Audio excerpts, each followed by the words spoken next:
is all right. Now you can. Thank you. Good day, everyone. I am Marcela Santoma from the beautiful island of St. Lucia in the Caribbean.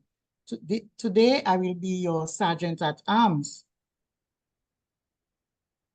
You are asked to, or reminded, to please turn off all your electronic devices. Dear members, and especially our visitors and guests, hope you are ready for our exciting meeting today. Okay. I will now read the disclaimer for Leadership Speak. By attending the remote Zoom meeting event, which is also live streamed on YouTube, you agree to the public policy of Toastmasters International, as well as the unassociated remote hosting service. Some of your personal information, such as name, image, and any shared messages will be recorded. Your remote attendance hereby discharges Toastmasters International and Leadership Speak and or any of its members from all claims, demands, rights, promises, damages, and liabilities arising out of or in any connection with the use of or distribution of said video recordings, including but not limited to any claims for invasion of privacy, appropriation of likeness, or defamation. Welcome again to Leadership Speak, an advanced Toastmasters club for leadership development. We are the top club globally.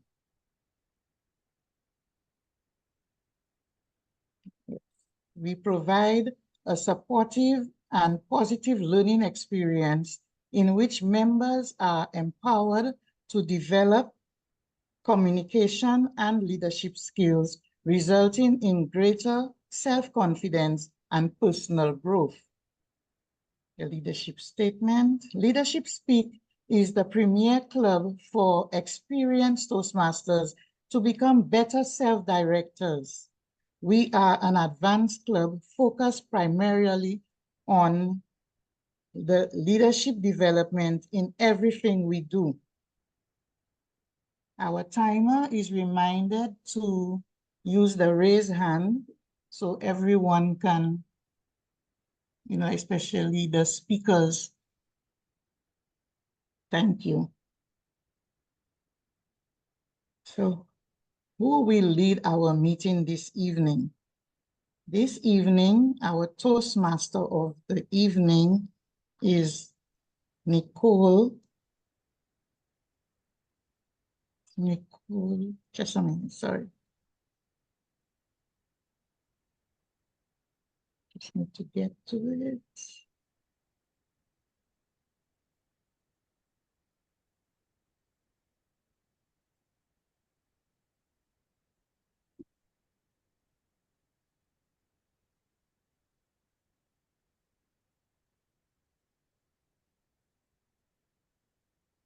Right. We can go ahead with we can go ahead with Nicole. She's already on the screen there. So thank you. Okay, I read a brief introduction for Nicole Miller. Nicole's goal is to achieve her distinguished Toastmaster status in the next Toastmasters year 2025 to 2026. She values feedback and is confident that the invaluable feedback from her fellow club members will play a vital role in her journey to this specific goal, and that she will increase her impactfulness as a leader outside of Toastmasters. Everyone, Toastmasters and guests, let us welcome Nicole Miller with a round of applause to the lectern. Over to Good you. morning, good afternoon, good night, whatever time of day it is for you. Feedback.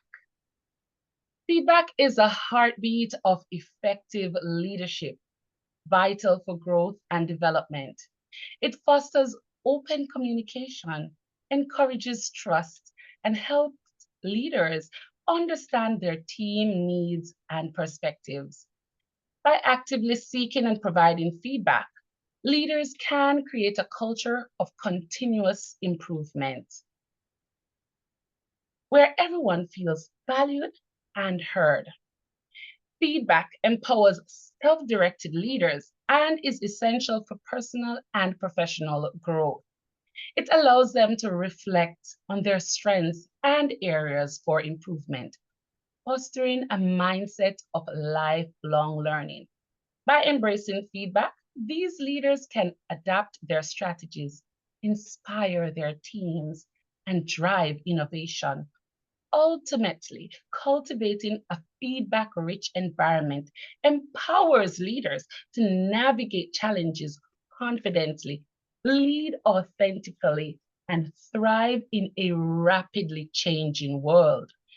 Toastmasters envision feedback as essential for communication and leadership growth.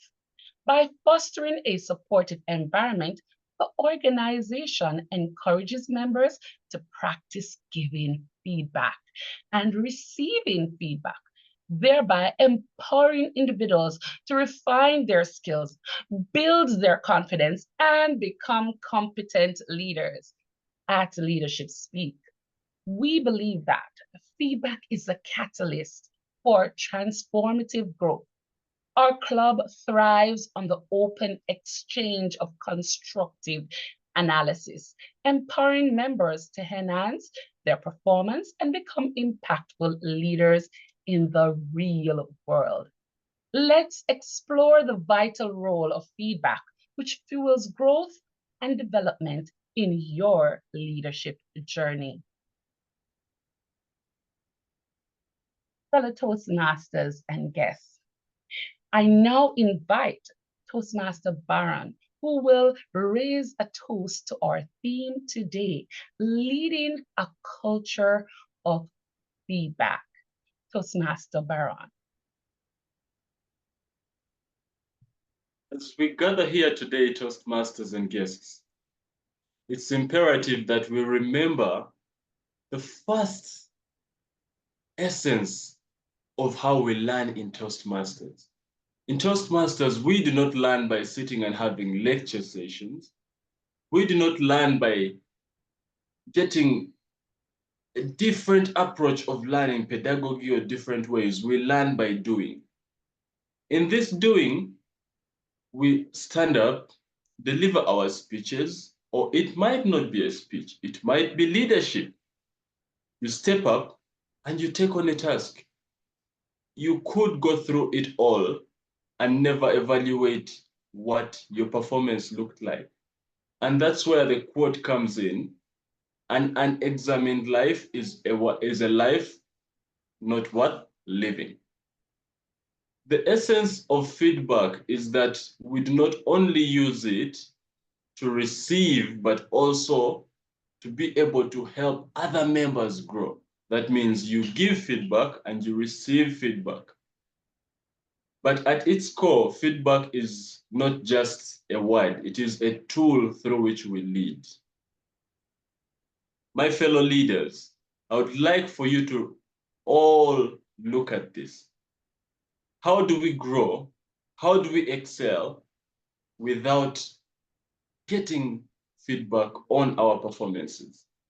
Without having this one tool that assists to create the safe space in which we all feel that the culture of leadership can improve in all our lives, in all our spaces. I call upon all of us today to toast to feedback. Toastmasters and guests, if you have a glass next to you, please raise it and let's toast to leading a culture of feedback. To leading a culture of feedback. Leading a culture of feedback. Yeah, feedback. Culture of feedback. Feedback is the breakfast of champions. Indeed, thank you for that, Toastmaster Baran. And now we will hear from our timer as she explained the importance of her role in giving us feedback in the form of time used. Toastmaster of the day. Yeah, as a timer, I will be timing all the speeches and the evaluation as per the agenda, as indicated in the agenda, with the green background and with yellow background and the red background. Over to you, Toastmaster of the day. There you have it. You'll be getting feedback in terms of the time taken. And now we'll hear from our grammarian, Toastmaster Zinga. Please help us understand your role in helping us today. Fellow Toastmasters and guests. As grammarian, it is my responsibility to pay close attention to all speakers, listening carefully to their language usage. I'll take note of any improper language, as well as any outstanding words, quotes, sayings, or songs. As grammarian, it is also my duty to introduce the word of the day. For today's meeting, the word is synopsis, which means a brief or condensed statement giving a general view of some subject. An example of using the word is the conclusion provides a good synopsis of the main ideas. Each speaker is encouraged to use the word of the day. I'll give the grammarian report when called upon during the meeting and also report on the usage of the word of the day. Thank you, dear Toastmaster of the day.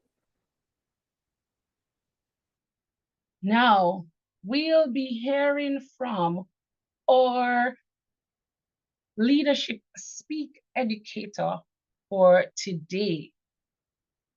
We look forward to getting information that will allow us to get the kind of feedback that can assist us in doing better. Tony is a distinguished Toastmaster and a past District 86 governor for the year 2013 to 2014. He is a business consultant involved in legal, HR, and management issues. While Tony is committed to a collaborative approach in conflict resolution, he often deals with adversarial situations. In these cases, Tony believes that a person must be relevant and influential, but especially persuasive. His presentation will cover some ideas based on his experiences. Fellow Toastmasters and guests, please help me to welcome Tony. Wow, thank you very much, Nicole, for that encouraging introduction. Hello, everyone. My presentation is a wrap-up of my dynamic leadership pathway. And the thing about dynamic leadership is dynamic. It never stops. So it's always in movement. So therefore, this may be my last presentation in dynamic leadership, but of course, dynamic leadership never stops for any of us. This presentation is a synopsis, not just of my pathway and the speeches I gave, but also about life, the journey, and especially in this case, with this presentation, during the last 20 years of my life as a father, husband, business consultant, member of Toastmasters, volunteer member of organizations, just life, because we all, need to keep on growing. The feedback is absolutely critical, and I invite you to provide feedback at any time. As Baran said,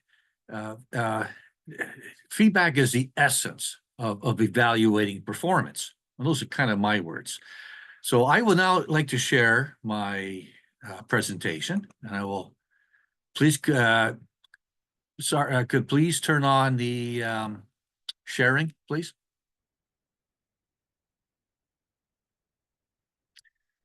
And as the sharing is being turned on, I invite you to add comments if you wish. It could be privately or it could be openly. And I will try to share again. Here we go. Here's my PowerPoint. Okay. Oops. I'm trying to find my PowerPoint. It should be there. Try it again. Here we go, right there. All right. Bingo. Okay, and start in the beginning.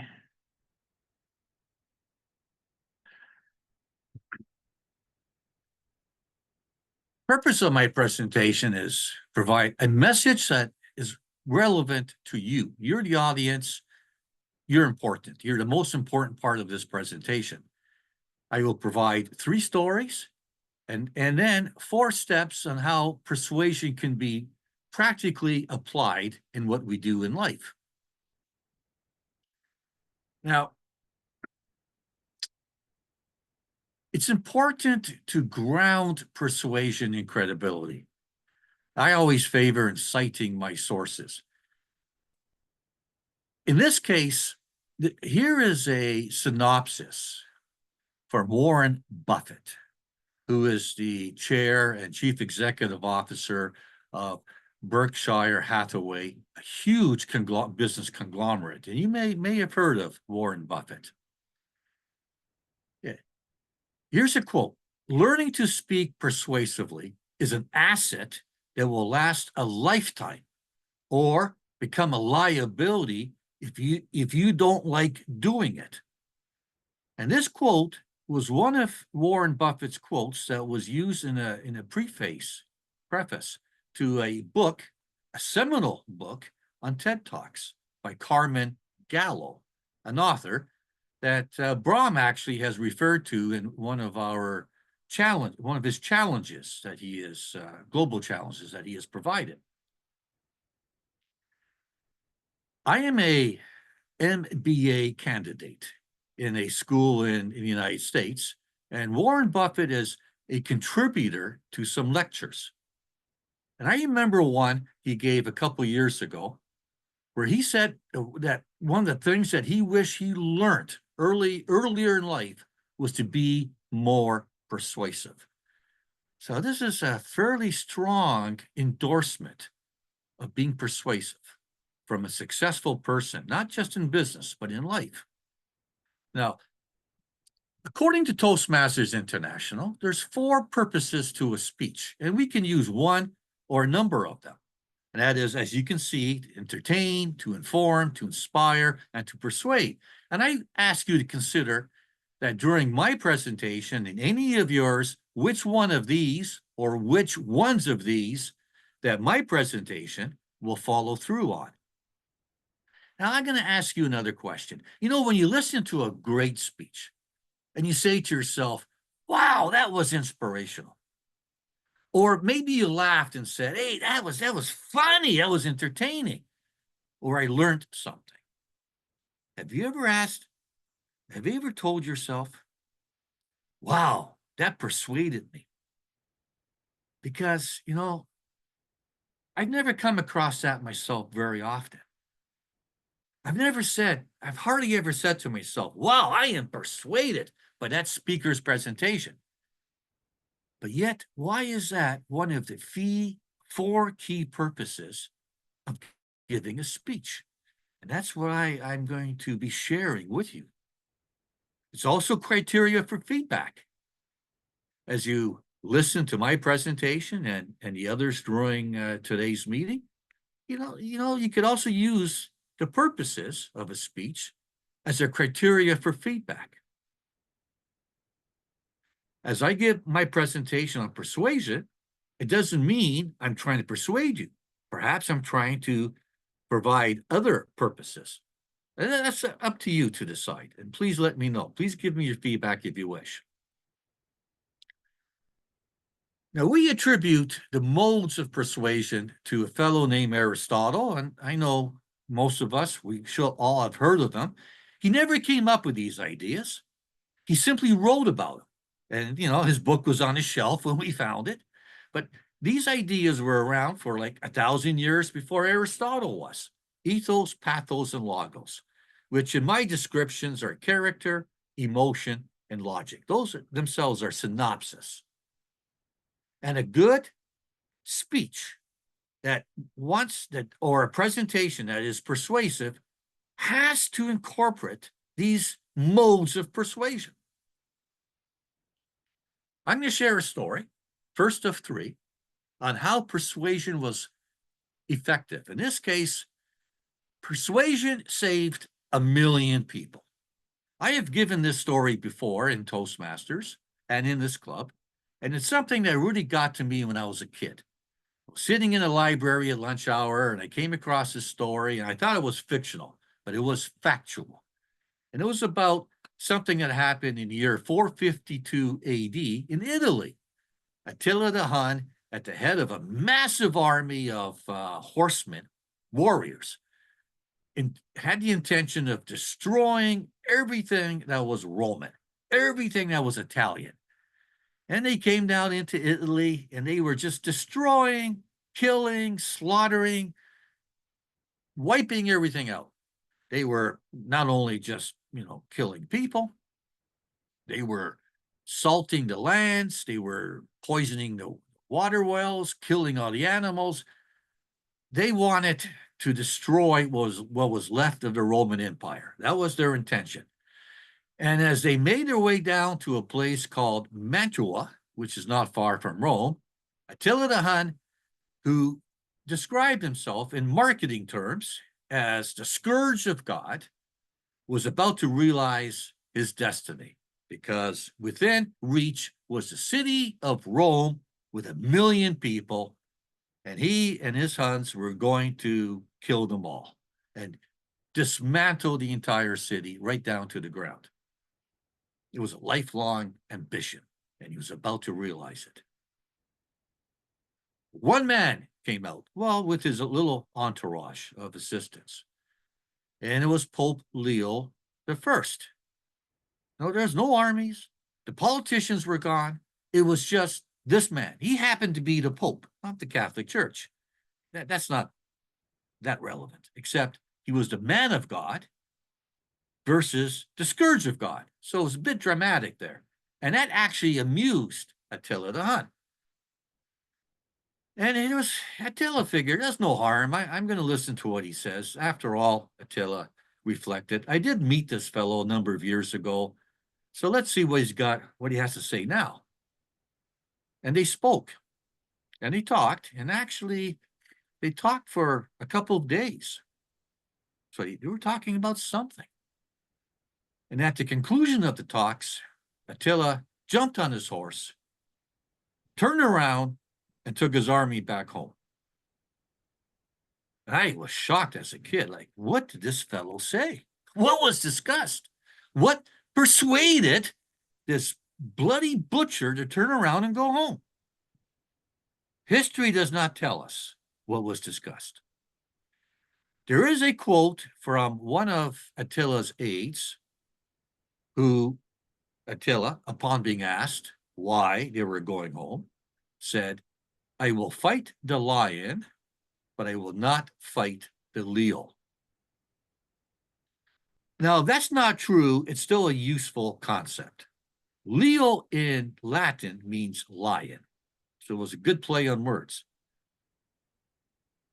Persuasion at work saved 1 million people, saved a civilization, but persuasion is effective in history and in life. My next story is about business. This story is not well known, but it is a very important story. It started in the 1980s. In October of 1987, a gentleman named Paul O'Neill became the chief executive officer of a company called Ochola, which had a lot of aluminum factories throughout the world, and things were not going well. The company was not very profitable, it was losing money, and its safety standards were very poor. Its workers were dying. They were having accidents, fatal accidents, every week in every factory throughout the world. And this gentleman, Paul O'Neill, became the chief executive officer, and he had a meeting in Wall Street in October of 1987. Instead of talking all the business terms about maximizing shareholders' profits, talking about the ratios, the liquidity ratios, the earnings per share, no, he would not talk about it. Instead, what he said is, we are based on safety. Our goal will to become the safest manufacturer in the world. Now, this turned off all the investors, and they were scared. They were thinking this, and actually, there's you can see on the screen in the yellowish color book written by this author named Charles Duhigg about this example of Ochola. He wrote about an investor in that meeting who ran to the phone and called all of his clients and said, sell your shares of Ochola. They hired a hippie. That's the word was used, a hippie to run this company, and it's going to go down. All they talk about is safety. They won't talk about anything else. And their panic hit the investors.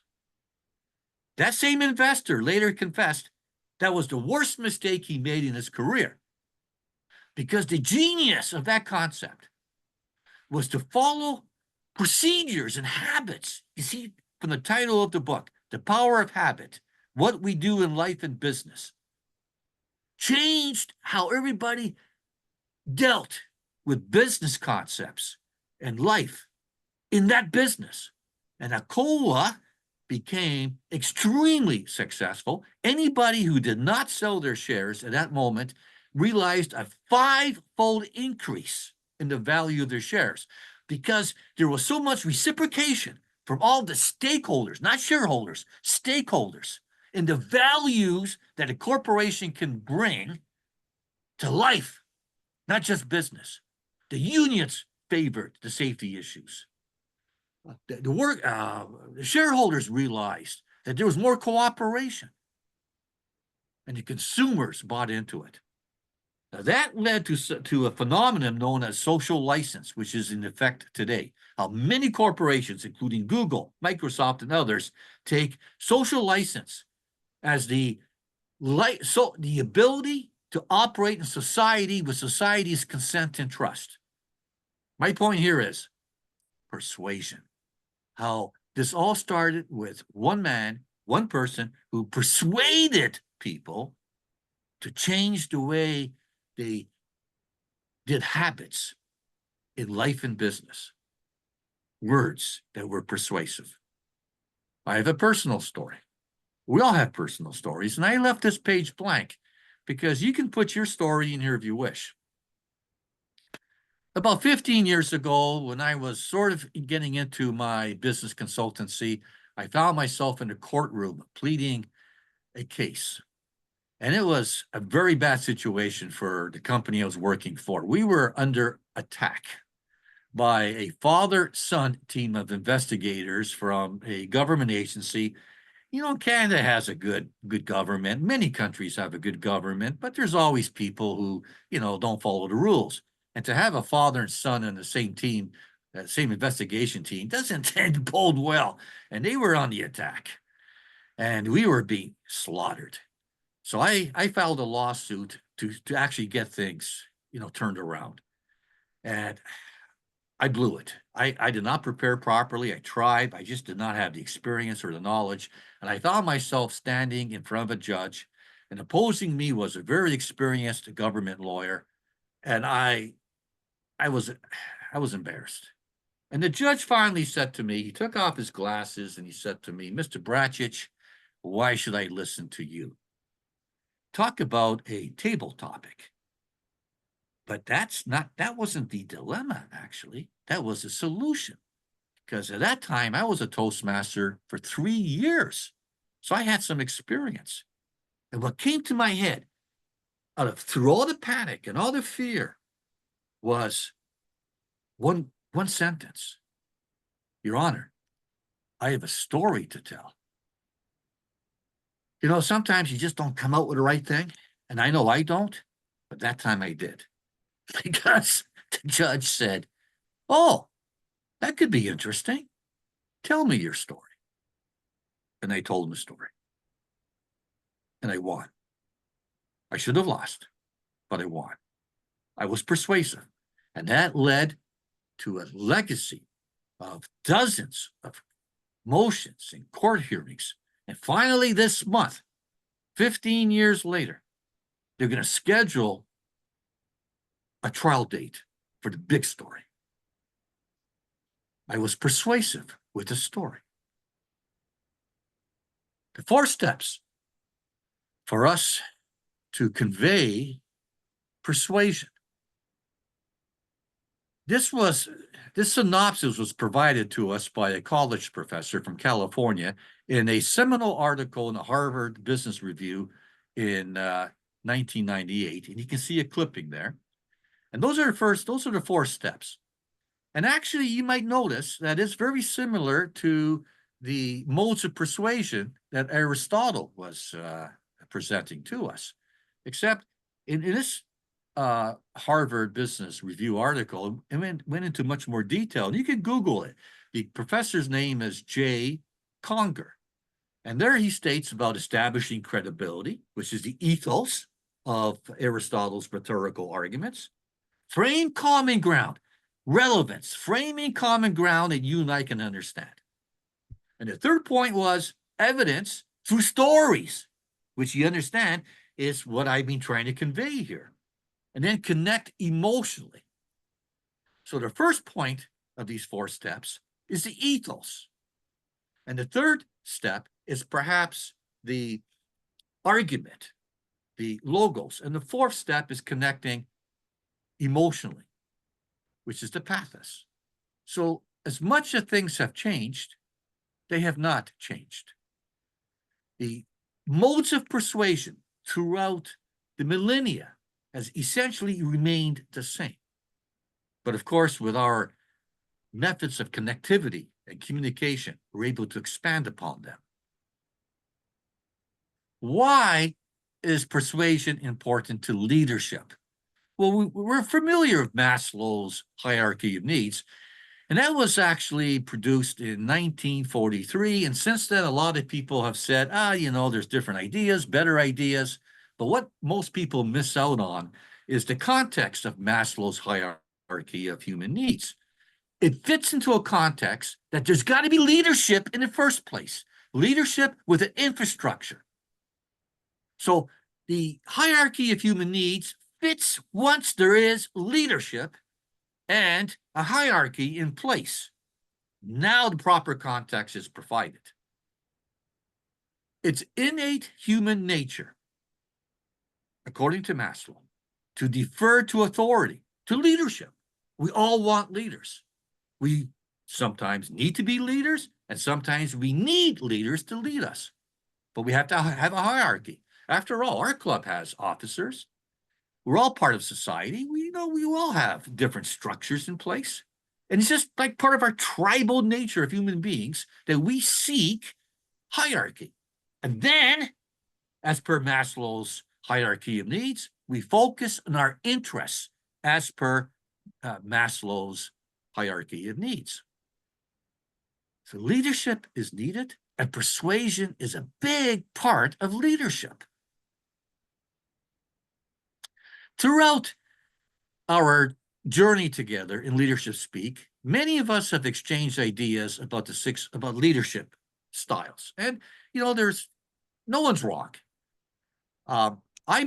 This is the second time I'm providing this list of 6. It comes from a psychologist named Daniel Goleman, who in the 1990s coined the expression of emotional intelligence. And he stated that there's 6 types of leadership. And the key thing about leadership is you got to shift through them accordingly.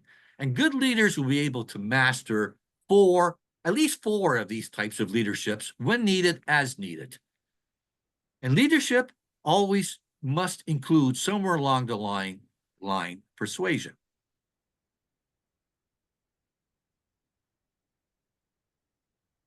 The essence of persuasion. As Baron talked about the essence of feedback, which every leader needs, the essence of persuasion is the spreading of ideas, which is the single most important output of our civilization.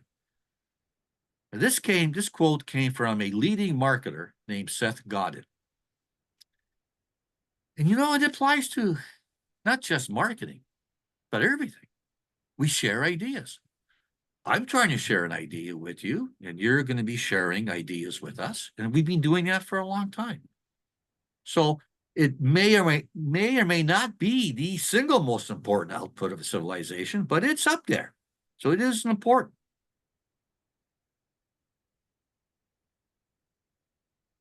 I'm going to go back to Warren Buffett, back to the same preface for the same book, where he said, persuasion, about persuasion. There is one skill that will boost your professional value by 50%. The skill is public speaking. I recall an interview where he talked about this, how important public speaking was. That's down our alley, isn't it? The author also put a quote into his preface. A great public speaker is inspiring, irresistible, and irreplaceable.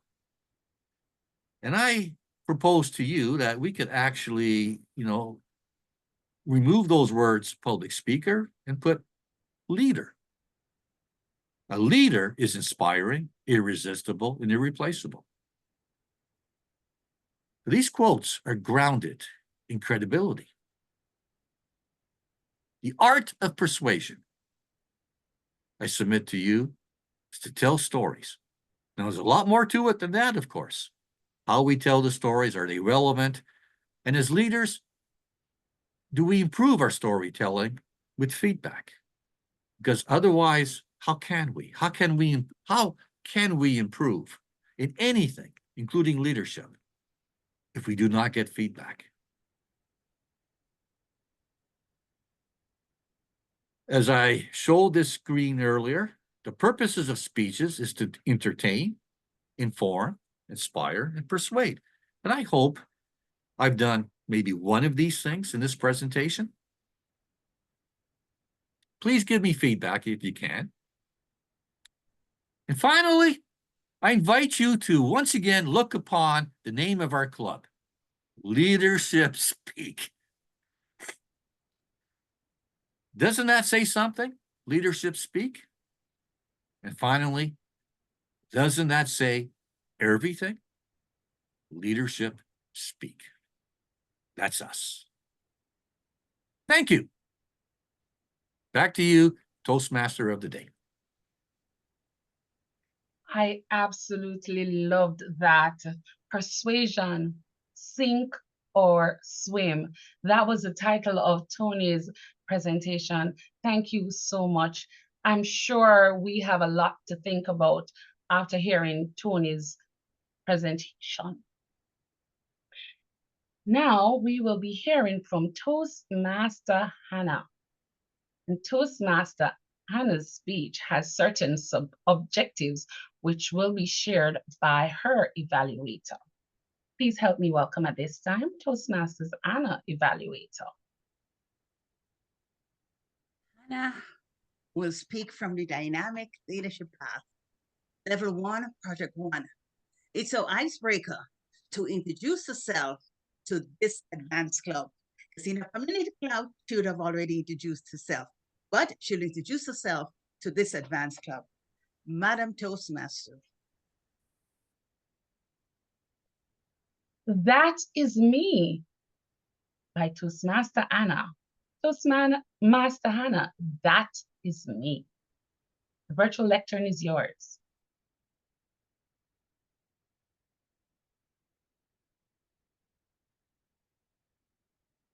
Excuse me, Toastmaster Anna, you're muted.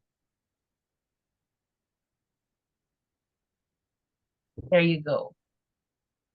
My brother David and I were extremely fortunate to grow up on a farm. As siblings, we were like twins. We were as free as the birds and understood that happiness was ours to enjoy. We had our differences of opinion, yes, like anybody else, yet we settled them promptly and swiftly. Then tragedy struck. My brother died, leaving me devastated and shattered. But I'm Toastmaster. At school and at boarding school, I was envious of those children that had siblings they could talk to. I became introverted and withdrawn.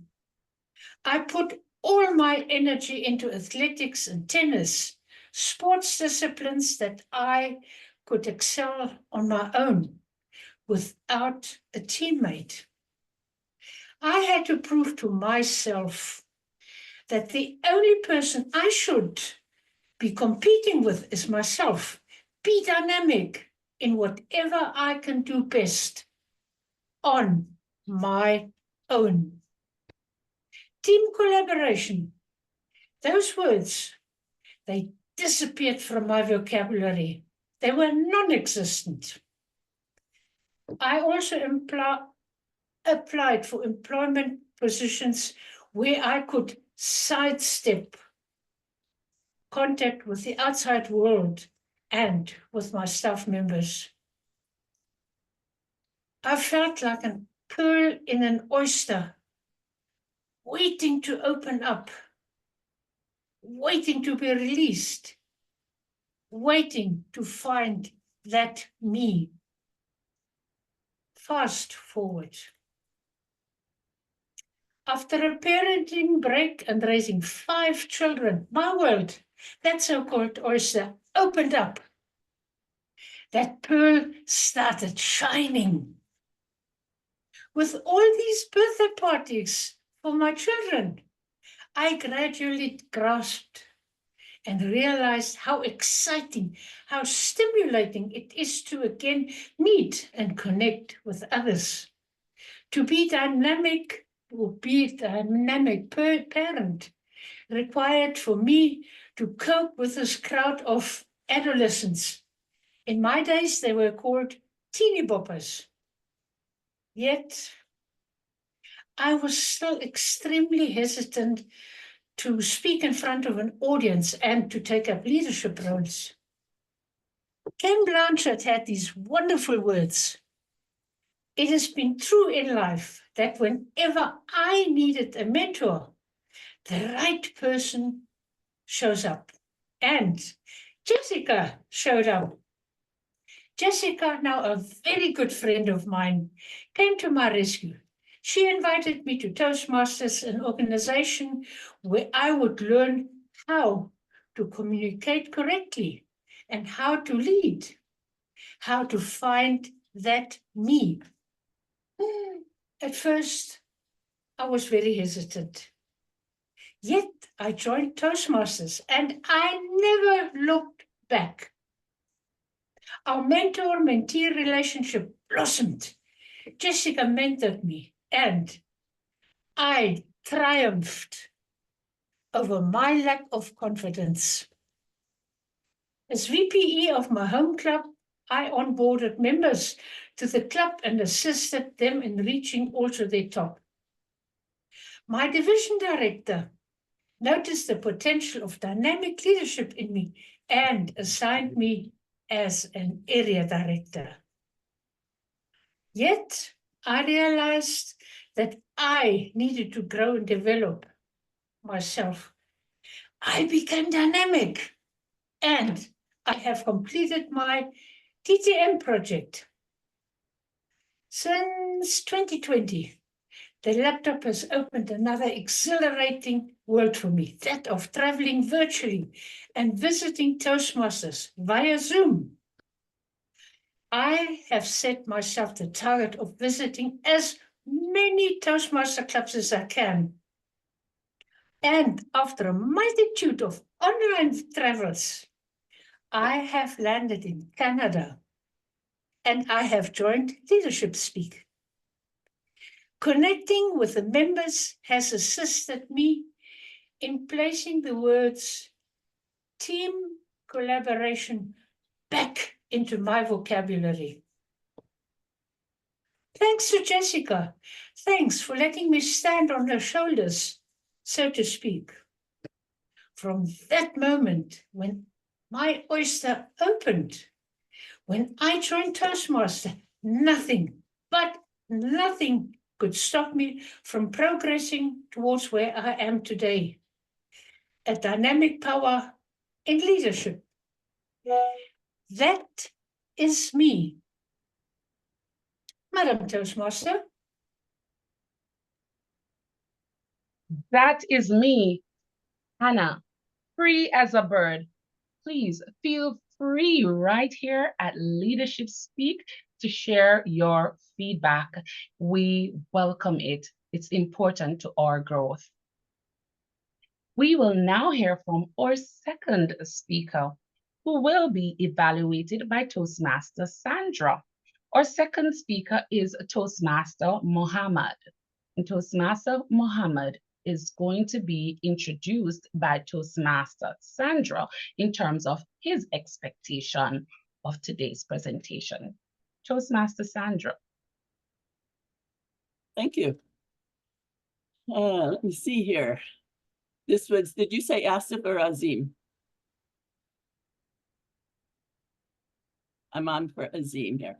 Azim today is presenting a speech from Dynamic Leadership, Level 5. He's actually going to reflect on the path, which is really a wonderful synopsis of what occurred during his whole journey through Dynamic Leadership. This will complete the path for him and include the progress made, the skills learned and developed, as well as a celebration of the achievement in a style that supports the speech content. Over to you, Nicole.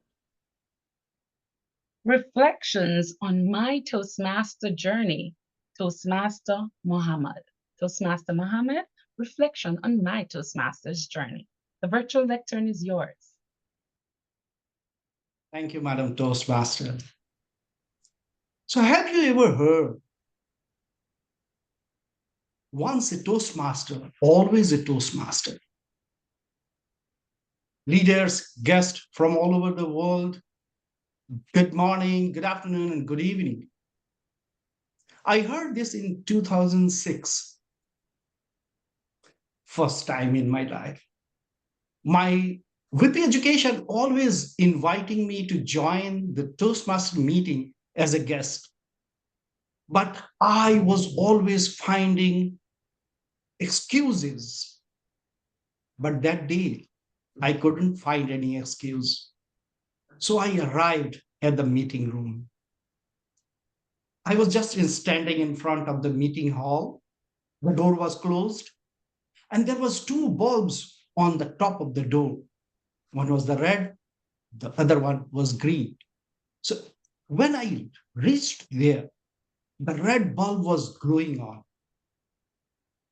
And I was standing in front of that red bulb and thinking, this is my last chance. I returned home safe with the excuse of that red bulb. But immediately the red bulb switched off, green on, and somebody opened the door and almost pulled me in the room. And what I saw inside, in front of me, there was a stage.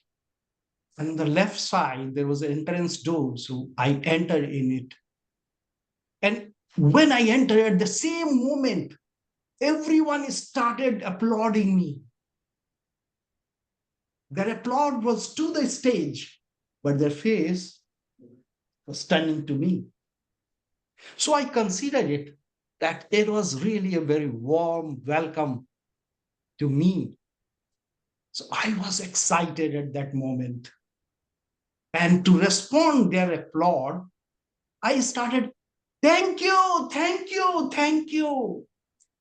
And sometimes I raised my voice, thank you, to reach to the last row. Suddenly, the man came to me and sit down, sit down, sit down. I started feeling embarrassing at that moment. Just a moment before, you applauded me for coming in the hall, and now you are embarrassing me. But next moment, I started feeling normal, because the same person also went to the other two persons who were talking to each other with the same.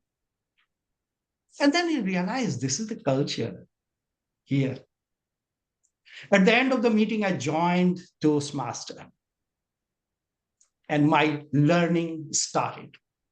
At that time, the Toastmaster was following the old system of education, and that was the basic communication manual and advanced communication manual. In the basic communication manual, starting from the icebreaker to the competent communicator. So I learned a lot from there. How to say it, how to come to the point, how to use body movement and voice modulation in the speech, and how to motivate the people, and finally, how to inspire the audience. So I completed 9 projects, and then my team, the club, decided to organize a very great meeting hall, meeting in a hotel, and invite so many people from the community, because this was the first milestone that I was going to achieve. So many people were invited in the hall, almost 100 people, because there was the chief guest, the ambassador of my country himself there. So the meeting was a high-profile meeting. So I had a very good practice of my presentation. I started my presentation, and it was about the demise of the martyrdom of my father in 1971. So the story had the touch of the agony of a war, the emotional attachment of a father and son, and the determination that a son had at the death of his father to fight back and find his way to success. At the end of the meeting, as per the culture of feedback, the people started coming to me and giving me feedback. And that feedback is still kept me in Toastmaster. Very soon, the Pathways education system is started, and I became the trainer of Pathways. So I started giving training to the members, and the one thing that I liked in Pathway is the 5 levels of organization of the teachings and learnings, starting from the very fundamental to demonstrating the expertise. How we reach to that level where we demonstrate expertise, you need to learn your own communication and leadership styles, and then increase your knowledge in your leadership and communication styles. Go to the next level and improve your skills. And once all these 4 you achieve, then you will demonstrate the expertise in that subject. And that I learned from there. And it is not only in Toastmaster, even in my personal and professional life, I think that this works well. So in Toastmaster, in Pathways, I learned communication skills. It is very interesting to say that most of the people all over the world, they're not the English-speaking people. English is the second language and they express themselves in English. So they feel some difficulties. Even English is your first language. You need to learn the communication skills, speaking skills to speak. And that I learned from Toastmasters. Even you are having English as the second language, you cannot dream in English. You dream in your own mother tongue, the language that you learn from the lap of your mother. When you come to speak in English, you need to learn some skills. And that is very important, very easy. When you go to express or communicate, just think 10 seconds before speaking what idea you want to speak, and then make the circle in the space and put your matter in the circles, and then start speaking. Follow that sequence. It will be easier for you to speak. So when I completed my first milestone, the ambassador came to me and he awarded the pin of competent communicator. And a photo was published in the newspaper with the ambassador. And that moment I started becoming the Toastmaster and becoming famous among the community members. Later on, I became the president. I became the area governor. In this way, the photos started coming in the newspaper and I became familiar among the community members. Before joining Toastmaster, I joined my engineering forum, which was very active at that moment, as a joint secretary. But I was having a very low profile office in that forum. So I was not given any opportunity to present. But when I started learning from Toastmaster and showcasing my speaking ability, then they realized, okay, this is the person who can master the ceremony of engineering forum. The objectives of the engineering forum was to organize meetings, organize seminars, to exchange the technical knowledge among the members. So I started organizing the seminars outside Toastmaster. And I brought the essence of Toastmasters norm and Toastmasters style of conducting meeting in that forum.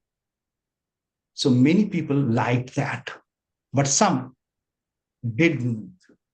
Why? Because of the culture of feedback every time, every moment. That motivated the speaker, but still some people objected it. So in Toastmaster, we learn the critical skills. And this is very important in everybody's life, especially when you are doing your job in the job places. Every time you need it.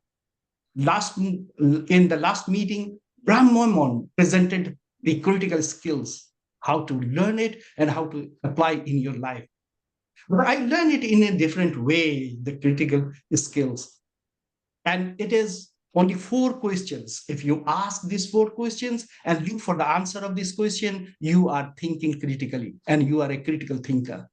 And the 4 questions are like, what if you are going to do some action? What are the strengths of this action? What are the weaknesses? And how you will face these weaknesses, overcome these weaknesses? What are the opportunities that you will do this action and you will get in future? And what are the threats that you must be aware of and you will fight back? So if these 4 questions you ask about your action you're going to do and you find the answers of those questions, you are a critical thinker. In Toastmasters pathways, you have noticed that you can learn the critical thinking, you can learn the distribution skills, your negotiation skills, everything. But how will you learn the confidence That is the question. There is no written procedure, okay, follow this and you will gain the confidence. But I learned it from my understanding of this leadership skills and leadership pathways, is that when you fail, when you try to do something and you fail, and you come back again, that moment you learn the confidence. If in one go you do, maybe you will not show your confidence. So it is necessary that you fail and then you come back. You don't give up. And that moment, your actions, your reactions, your thinking, all comes to be your confidence. This is really important in our life. So what is next? Where we are going? See, I am 16 years, almost 16 years in Toastmasters. So think in this way. When you learn, or when you decide to get an education, you go to your universities or institutions and you learn there 4 years, 5 years, and take a degree and then leave the institution. But once you come in Toastmaster, there is no exit. You cannot go out of this Toastmaster. Take the example, I'm 16 years in Toastmaster. Hannah and Sandra, they are, I think, almost 20 years. Brahm Memon, 20 years in Toastmaster. Wow. Tony Bratschitsch also told that he is almost many, many years in Toastmasters. So what we are doing here, we are actually enjoying the learning from Toastmaster. And this Toastmaster, what we have in future, next step is that once you are Toastmaster, always a Toastmaster. Your next step, your next destination, the sky is the limit. Over to Master of Ceremony. Next destination is the sky. And to reach the sky, you need feedback. I'm not Toastmasters Muhammad's evaluator, and they will provide you more about his presentation. There's so much that I will want to say about what he just said, but I'll let his evaluator do that. We have a slight adjustment on the agenda just now. So our fourth speaker will now become our third speaker, and the third speaker, the fourth speaker. So we will be hearing from Toastmaster Luciano, and he will be evaluated by Toastmaster John. So Toastmaster John will be telling us what to expect of Toastmaster Luciano's speech at this time. Toastmaster John, please share with us. Thank you, Madam Toastmaster of the Day and fellow Toastmasters. Toastmaster Luciano will be speaking from Leadership Development Part, Level 1, Project 1, and he will be giving his icebreaker speech. The purpose of Luciano is to introduce himself and learn the basic structures of a speech. The time is 4 to 6 minutes. Back to you, Madam Toastmaster of the Day. Who is Luciano? Who is Luciano? Over to you.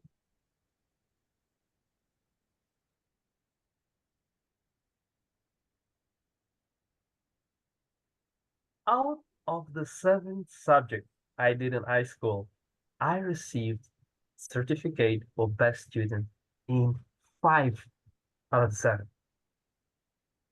Plus, I got the overall best student certificate in my matric. How was that possible? If 3 years earlier, I was living in a Portuguese-speaking country,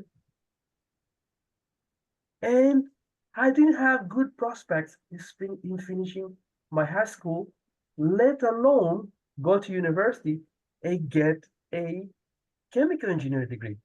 How was this transformation possible? Best student in 5 out of the 7 subjects, and the overall best student in my grade 12. That meant that all my portfolios were taken to the Gauteng Department of Education. Ladies and gentlemen, welcome to my synopsis. How was this transformation possible? That's the key. I left my parents' house when I was 17 years old. And that was 22 years ago. I guess you can calculate how old I am. I will not say direct, but you can calculate. So I left when I was 17, and that was 22 years ago. I left Angola and I went to study in South Africa. That was scary because I had to speak in English. I was not a very good speaker, and I only had a couple of months of actually schooling in English, learning how to speak the language before going and starting my grade 10 in South Africa. It was scary. It was scary to go and study. I can still remember my first day in class. I was struggling to understand those different accents, because we all know people do speak with different accents.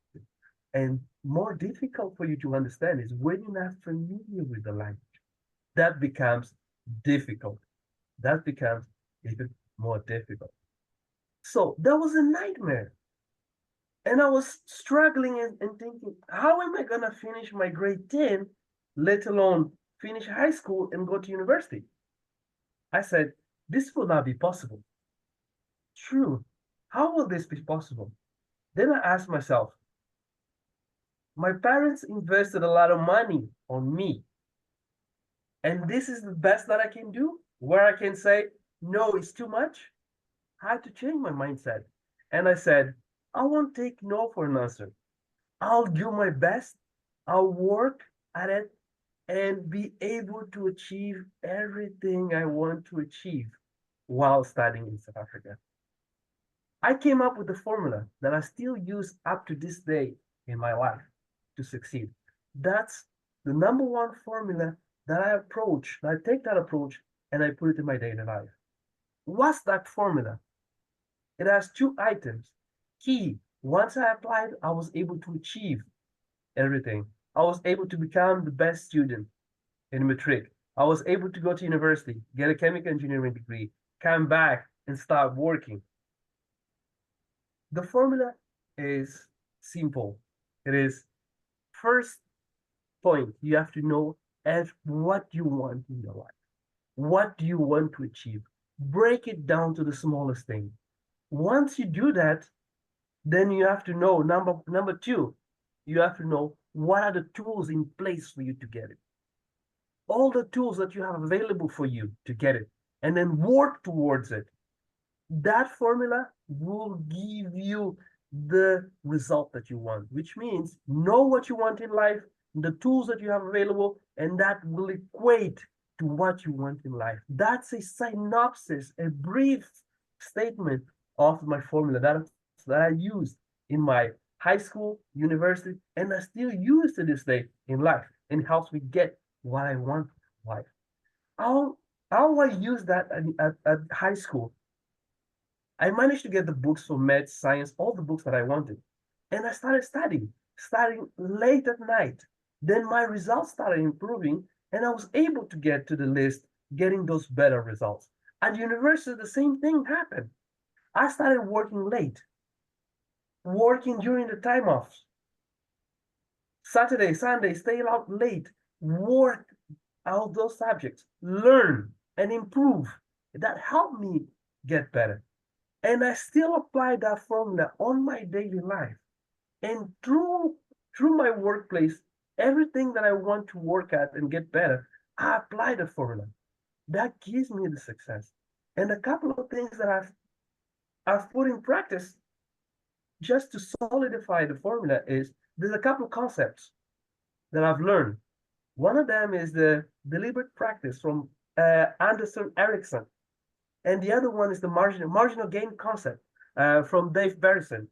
And those concepts help me emphasize the formula and put that in practice. But what I want to say is, whatever you want to achieve in life, everything is possible. You just need to believe, know the tools, and you'll get that.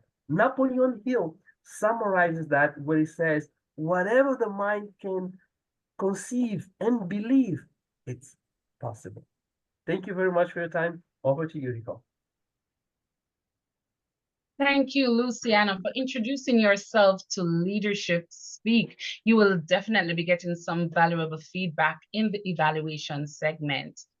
And now we will hear from Toastmaster Asif, who will be evaluated by Toastmaster Baran. Before Toastmaster Asif comes, we would like Toastmaster Baran to inform us what to expect from Toastmaster Asif. Thank you, Toastmaster of the Day. Toastmaster Asif is delivering a speech from the Pathway Innovative Planning. And this is a level 5 speech. Yes, level 5 speech, and it is called Preparing to Speak Professionally. Preparing to speak professionally typically means that Toastmaster Asif is expected to present a longer speech, longer than a 5 to 7 minute speech. In this, I will be looking out for how he has built his skills in engaging the audience, as well as how he will speak for a much longer time. Back to you, Toastmaster. And there you have it, strategic risk-taking, the key to leadership success. The key to leadership success, Toastmaster Asif.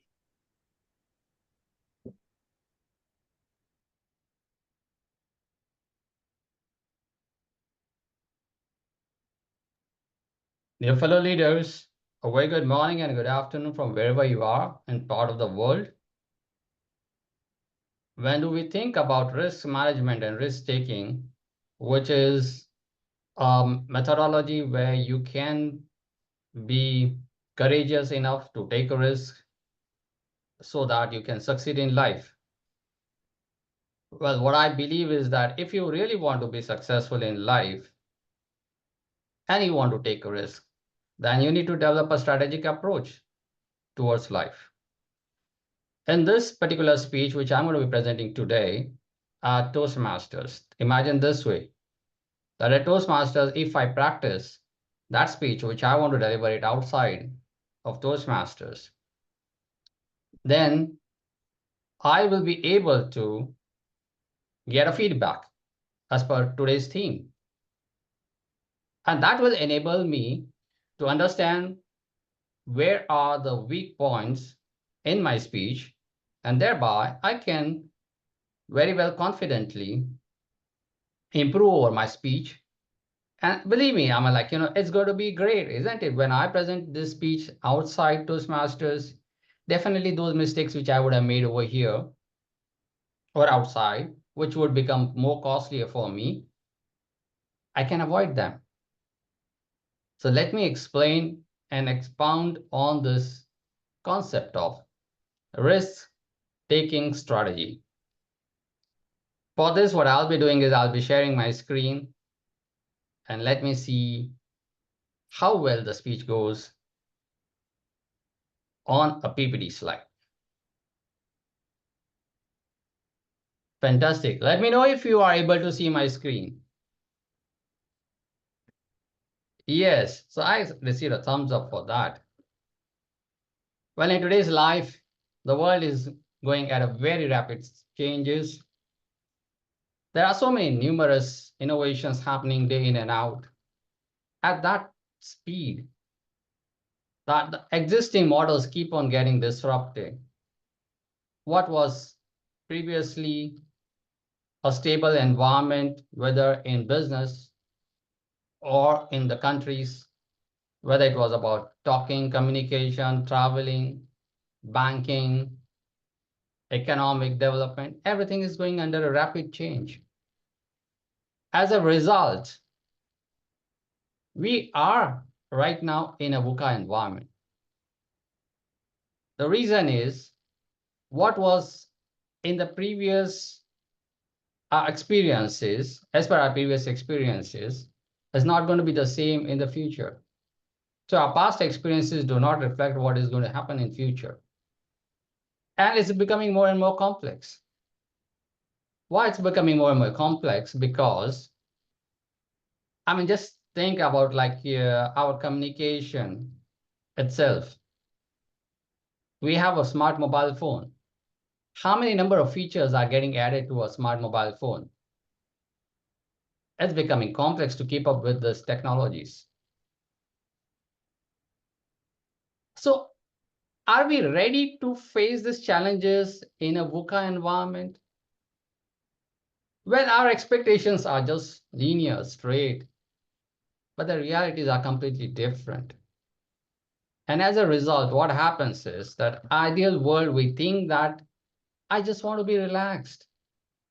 My job, whatever I'm doing right now, let's say most of you would be employed, or some of you may be coaches, somebody of you, you may be leading maybe a retired life. And you think that the ideal world is like you want to be, really be, we all want to be very happy, right? Relax.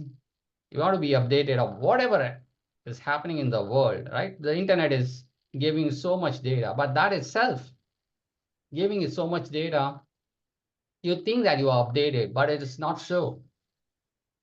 Even the internet, the social media, which you think that is going to keep you updated, many a times it's used against you, and then you are not given the right messages as what is required for you.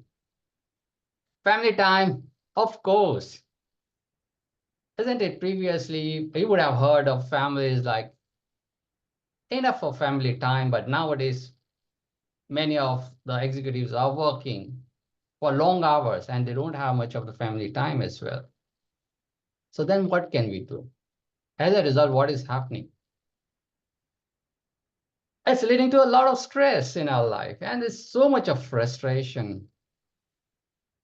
There's so much of insecurity. You, as I said, you are not even sure that whether the job today which you are having is going to be there tomorrow. The company may change their own model of business, and tomorrow you could be out of job. In that situation, what should I be doing? How can I be adaptable to the fast changing circumstances? My skills are getting outdated day in and out. How can I keep up with this new fast changing technologies and keep learning? Well, as a result, it's leading to a lot of worries, problems, doubts we are having. There's leading to a lot of stress, obviously. It's affecting our health and wealth, both. So what can we do? Well, here I would like to introduce the strategic risk management part of it. And for that, first of all, it's very important to understand what is risk. Well, risk is, as you saw the previous slides, there is something which could go wrong. Some harm could come to you, whether it's a job loss or the adversity is happening to you. You would be placed in a situation where you're not at an advantage and you lost a lot of things. Well, it could lead to an adversity like health issues. And health issues definitely could lead to maybe a job loss or increased expenses on your health maintenance. It could lead to stress. It could lead to even your family issues. There are many families or marriages are breaking because of this. So what can we do? But think about it like, is it really every day is a big challenge. Every day there is going to be some loss is going to happen. No, there is still a probability of it happening. It really doesn't happen every day in and out that you're going to lose your job. There's always a probability of it. And this gives you a silver lining. Why? Because it's only when the actual loss happens, you are having, I mean, somebody comes and steals your money, then that's where the loss happens. But there is a probability that somebody could steal your money. This is that silver lining where you have the chance of establishing controls and you can avoid that loss. Well, let me just explain to you very quickly on this one slide itself. What does adversity mean to you? And can we use the same adversity as a framework and say, okay, let me do certain things or acts in a strategic way that it could reduce your challenges towards risk? Well, first of all, very important is to acknowledge that there is a potential that something could go wrong. I mean, because look, if you are not going to have that kind of a mindset, that if you feel that everything are going to be just fine, I mean, let it be. The world is rosy. Then you're never going to get at that particular point that there is a problem could arise. So there are some of the people who think that, no problem could arise, but there are actually issues happens, and that's where the losses happen, right? So let's first acknowledge that there is a potential that there is some loss could happen. We could fall sick, we could lose our jobs, we could, lose our wealth. Somebody could come and steal our wealth. There could a war could happen. But exactly what could be the risk, that needs to be defined. And there is a reason for that. Because if you don't define what exactly could go wrong, that scope, if you don't define it properly, for example, somebody can come and steal my property. What do you mean by, steal your property? What exactly? Oh, yeah, somebody could, for example, come and steal my wallet. Great, understood. How much? Somebody could come and hack my bank account. Okay, that's one kind of a risk. So let me first define that, what all possible things could go wrong. Now, if we understand that something could go wrong, that easily cannot happen unless and until I have some weak points as well. For example, let's say in a store, how could somebody steal some of the goods from a store, departmental store? It could happen because there is no security guard maybe over there as a control. There are no CCTV cameras available for monitoring. It could be that there is no alarm. I mean, that somebody is stealing. Those barriers are not made in this departmental store. Or let's say about your bank account. I mean, you log into a bank account, online bank account, and you're not made your password secure. That could happen, right? So those are known as vulnerabilities or weaknesses. As a result of that, because there could be something risk happening, there will be an exposure. And what does that mean? An exposure. Exposure, you can think from the perspective that, look, somebody could steal, for example, steal my wallet. That how much am I exposed to? For example, my credit cards or debit cards would be there in the wallet. My maybe your identification IDs would be there in the wallet. Over here in United Arabs, we have your Emirates ID, for example. Somebody could use that to steal our identity.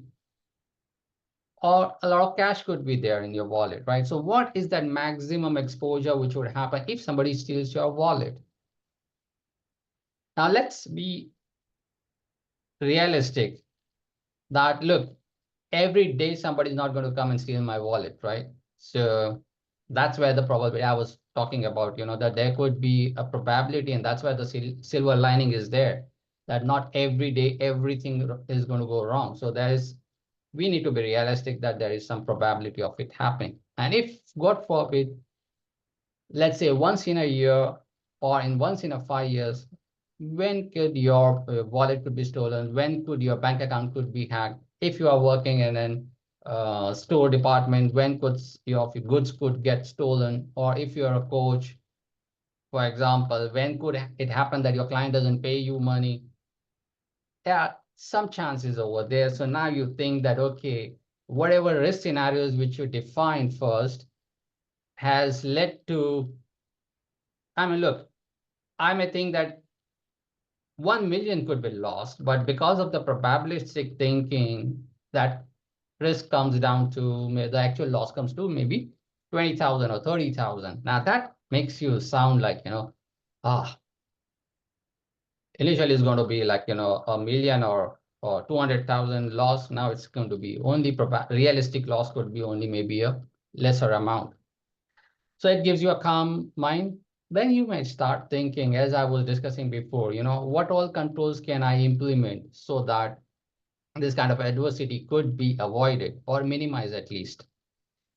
And on that basis, you may, on the information which is available to you, and depending on the tools and techniques, like for example, the techniques which I mentioned was about CCTV camera monitoring, or you could have for your online banking more secure passwords, or you could be using a secure website for your online banking, or not even, not doing your online banking through insecure at the, let's say, maybe cafe. You wouldn't be logging in from there. You would be logging into the secure websites and from a secure environment, maybe from your home.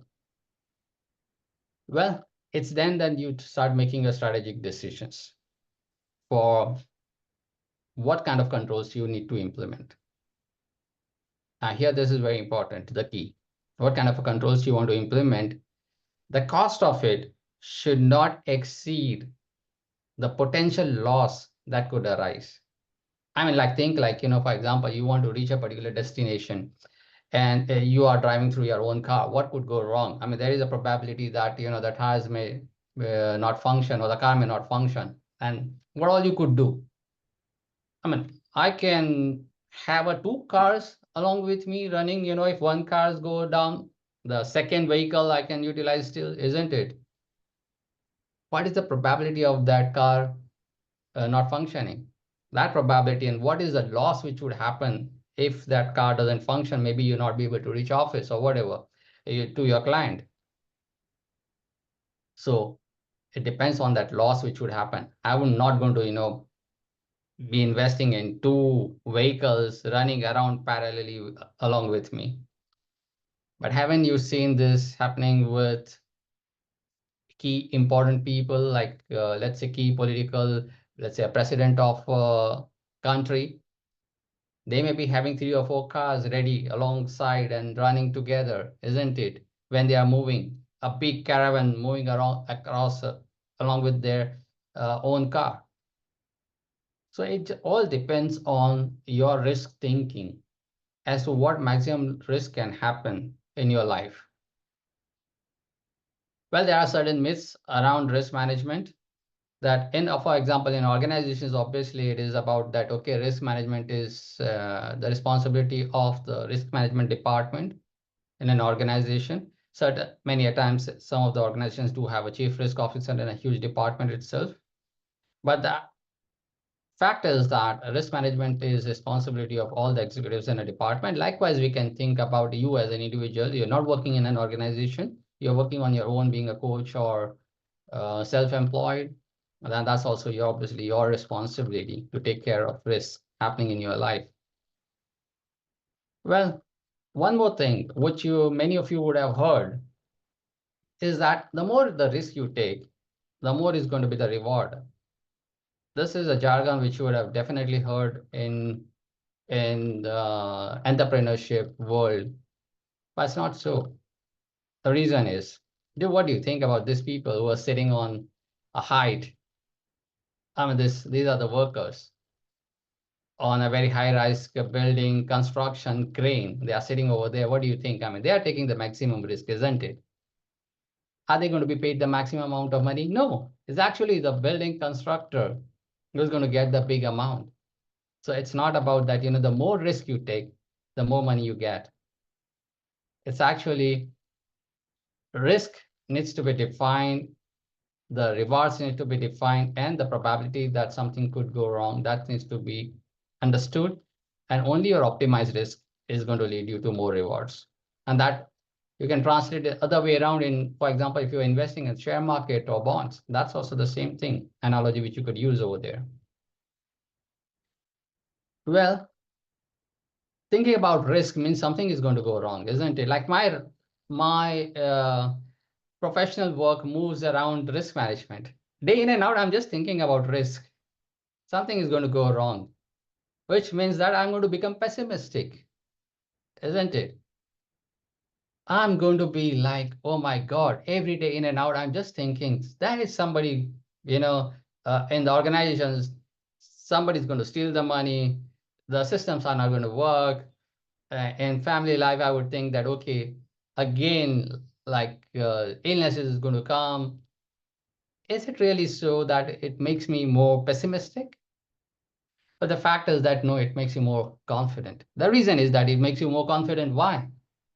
Because you know what maximum could go wrong. What are the probabilities of that going wrong? And then once you know, you have already taken, you've seen that framework and you could take care of it right from the beginning itself. You can implement those controls. And that makes you more confident to take risk, which you are really aware of. So what are the different personalities?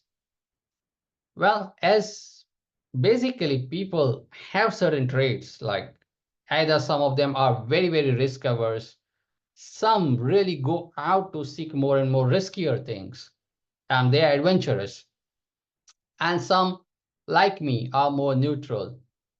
So we take our decisions based on data, information, gut feeling as well, and where we can get more money, depending upon the risk aptitude. So what this has to do with Toastmasters, my dear friends? Well, with Toastmasters, if you know, and as I started my presentation with that today I'm giving this presentation over here, definitely after giving my speech, I'm going to get a feedback. Imagine that today you are an amazing audience over here today on this online meeting. Imagine that I get this much of audience by investing a lot of money.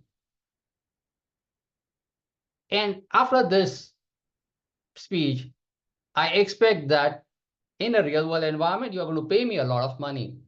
And if this speech is not good enough, there would be many weak points in this speech as well. What would happen?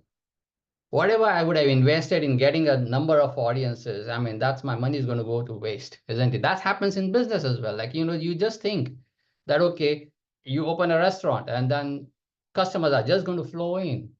And whatever you're going to make your product or service, that's all everybody's going to buy that. That's not going to happen, right? But there are probabilities of it. So either in a vehicle, you have an accelerator and you have a brake, both are required, isn't it? So that's what Toastmasters gives you, an environment. First of all, it's a safe environment where we come and practice and we can experiment, and we could go wrong. So what max could go wrong in a Toastmaster environment for us? What maximum loss is going to happen to us? That's the thought process which we should inculcate in our risk-taking capabilities. Because when you do certain experiments in a safe environment, then that is where it's more, you get the more confidence. There is a lot of camaraderie. You would be getting a good feedback, and that boosts your confidence. So whichever thing you are afraid of, because that's an emotional part of it, you can come and experiment in Toastmasters. For example, giving such long speeches, you may be afraid of that, or you are not or you're not so confident about making PowerPoint presentations. Then you can experiment with that as well. What if you may be not confident about your English enunciation, pronunciation, you can experiment about that as well. So this is a safe environment, my friends, my fellow leaders, where Utilizing this framework of Toastmasters is definitely going to help you to build those personalities or risk personalities. Understand if you're risk averse or too risk taking, why not come to a neutral state where you're aware of yourself, you have your self-awareness, and you're confident. You know what you want to do. You know where you want to reach. You know what resources are required for you. And you are in harmony with your own self. This is what a risk mindset, a strategic approach to risk mindset requires. Makes you more confident, ready to rock and roll in a VUCA environment. So over to you, Toastmaster of the day. Looking forward, all of you in our audiences, to send your feedback to me personally as well, while I'm awaiting my feedback from my evaluator. Over to you, Toastmaster of the day. Absolutely awesome. At Leadership Speak, we are not just attending a meeting, we are investing in ourselves and we are investing in our fellow club members. Yes, this is the right environment to experiment safely in Leadership Speak. And you will get the feedback that you need that will help you to excel where it really matters.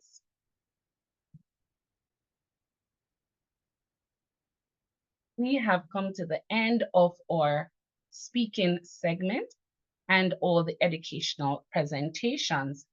And soon it will be time for feedback. But just before going into the evaluation segment, we will be launching a poll to vote for the best effort speaker. Madam Zoom Master, could you please launch the poll? There you have it. It's up on your screen. Go ahead and select the person that you think made the best effort as a speaker today.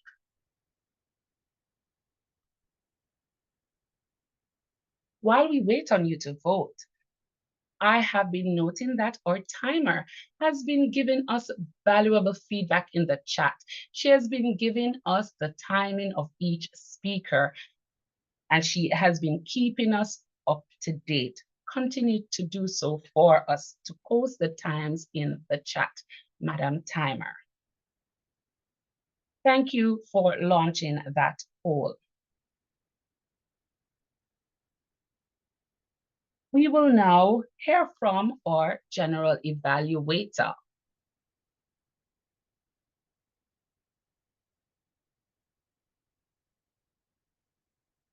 Our general evaluator today is Toastmaster Mrinal.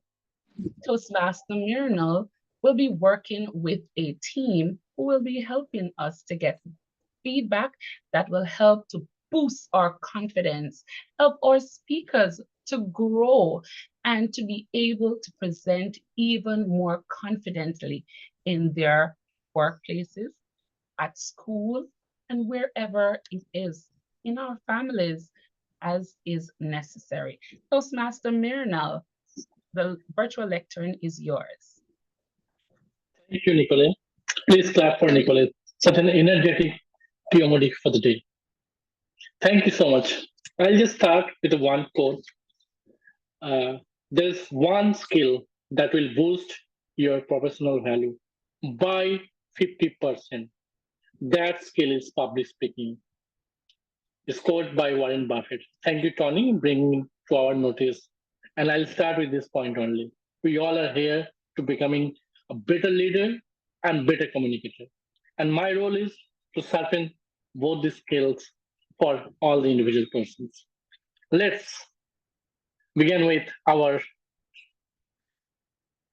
evaluate toast. So I'll call upon the toast, Daniel. Daniel, please evaluate toast of our meeting today's Baron. Stage is yours, Dan. Thank you, Mr. General Evaluator, and good morning, good evening, and to all our guests and fellow Toastmasters. Baron Oematum, fantastic raising of the toast with great energy, what we are here for, and the theme of the day, leading with a culture of feedback. Very important points were brought out there. And with your quote and an unexamined life, what we get from it, fantastic. It gives us an essence of why feedback is important. And then also brought in aspect of how do we learn. We don't learn in books, but we learn by doing. And the culture is then brought in where we have the feeling of feedback given from everybody else that makes us grow and get better. This was done well. Your stage presence was great. Straight at the camera, looking straight at the camera, addressing all of us, and great gestures also. An area that can make this even better is when you're closing off the toast and the toast itself, using the theme that we had, leading a culture of feedback.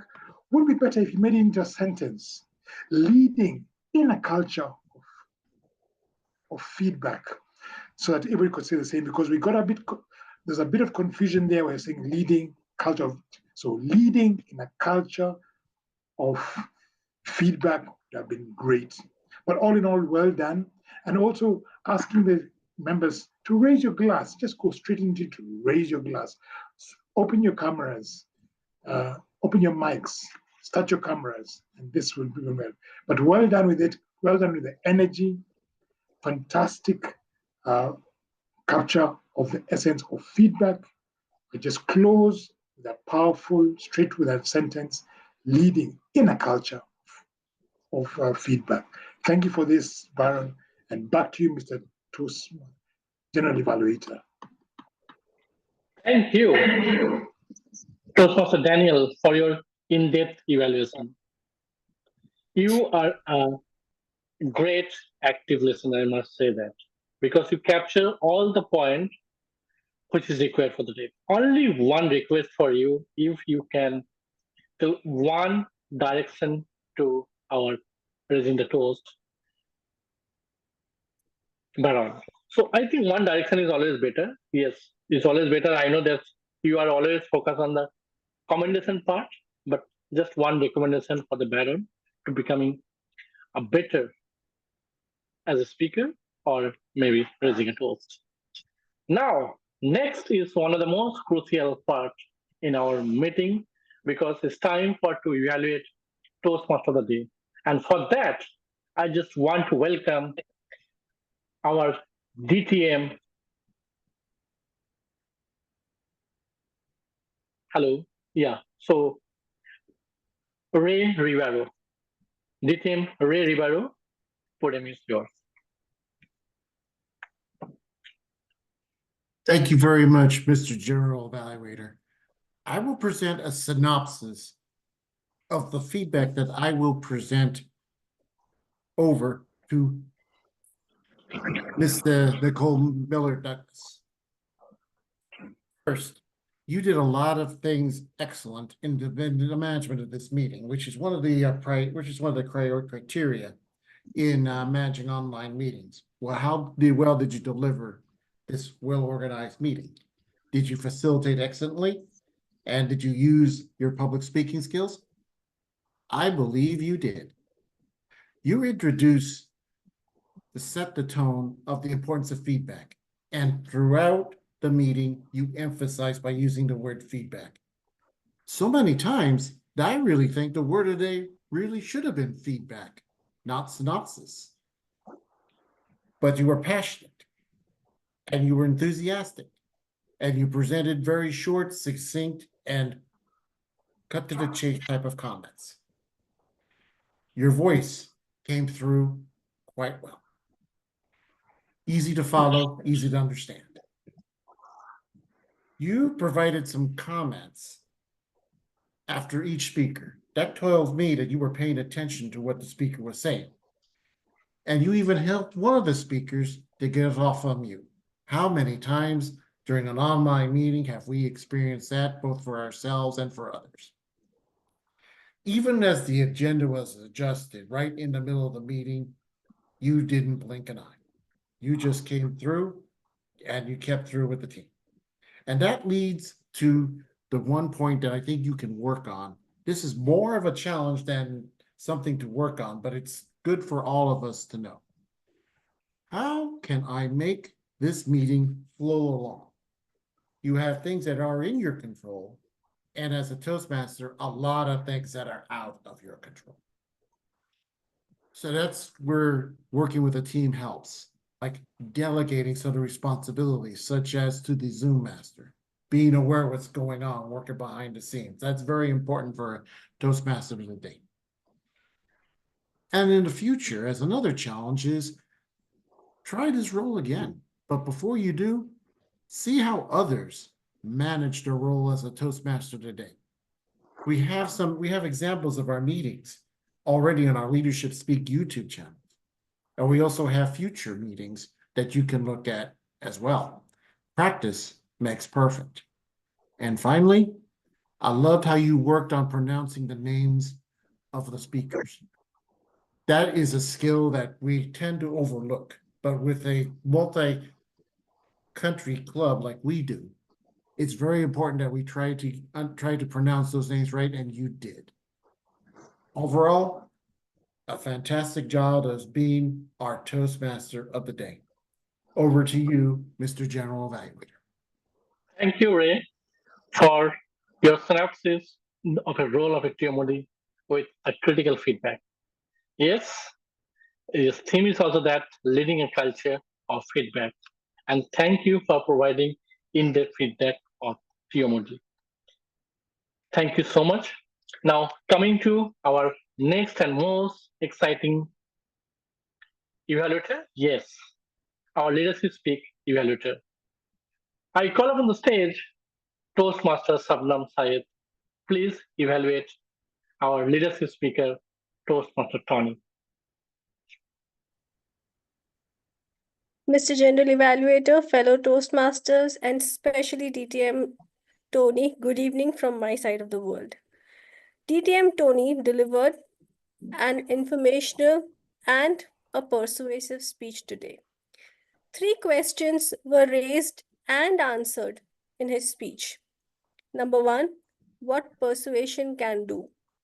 Second, how to be persuasive. And third, why is persuasion important in leadership?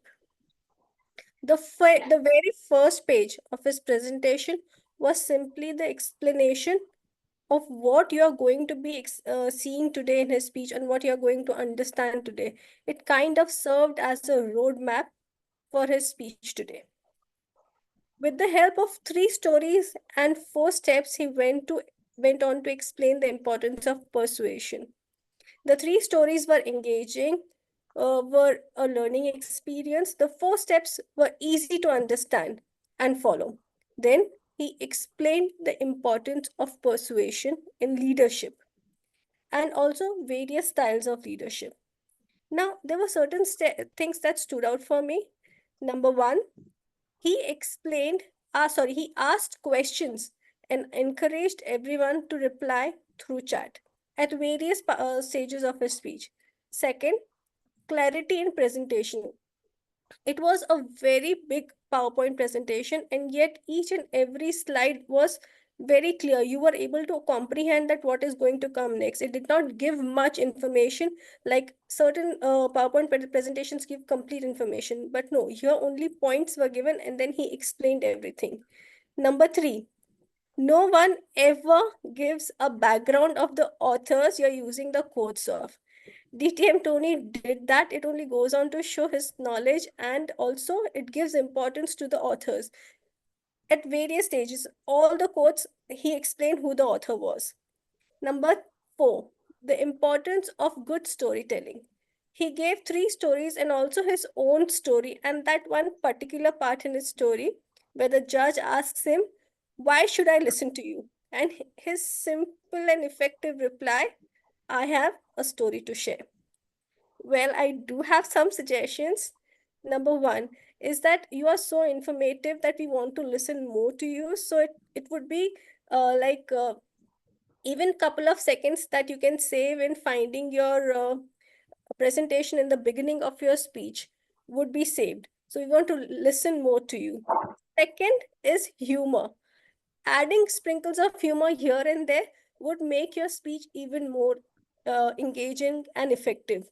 With that said, great content and such good explanation. But yes, just keep the presentation ready and add a little bit of humor. With that, I have understood how to be persuasive in future. Over to you and all the best. Thank you. Thank you so much, Professor Sabnam. We're always excited to listen from you.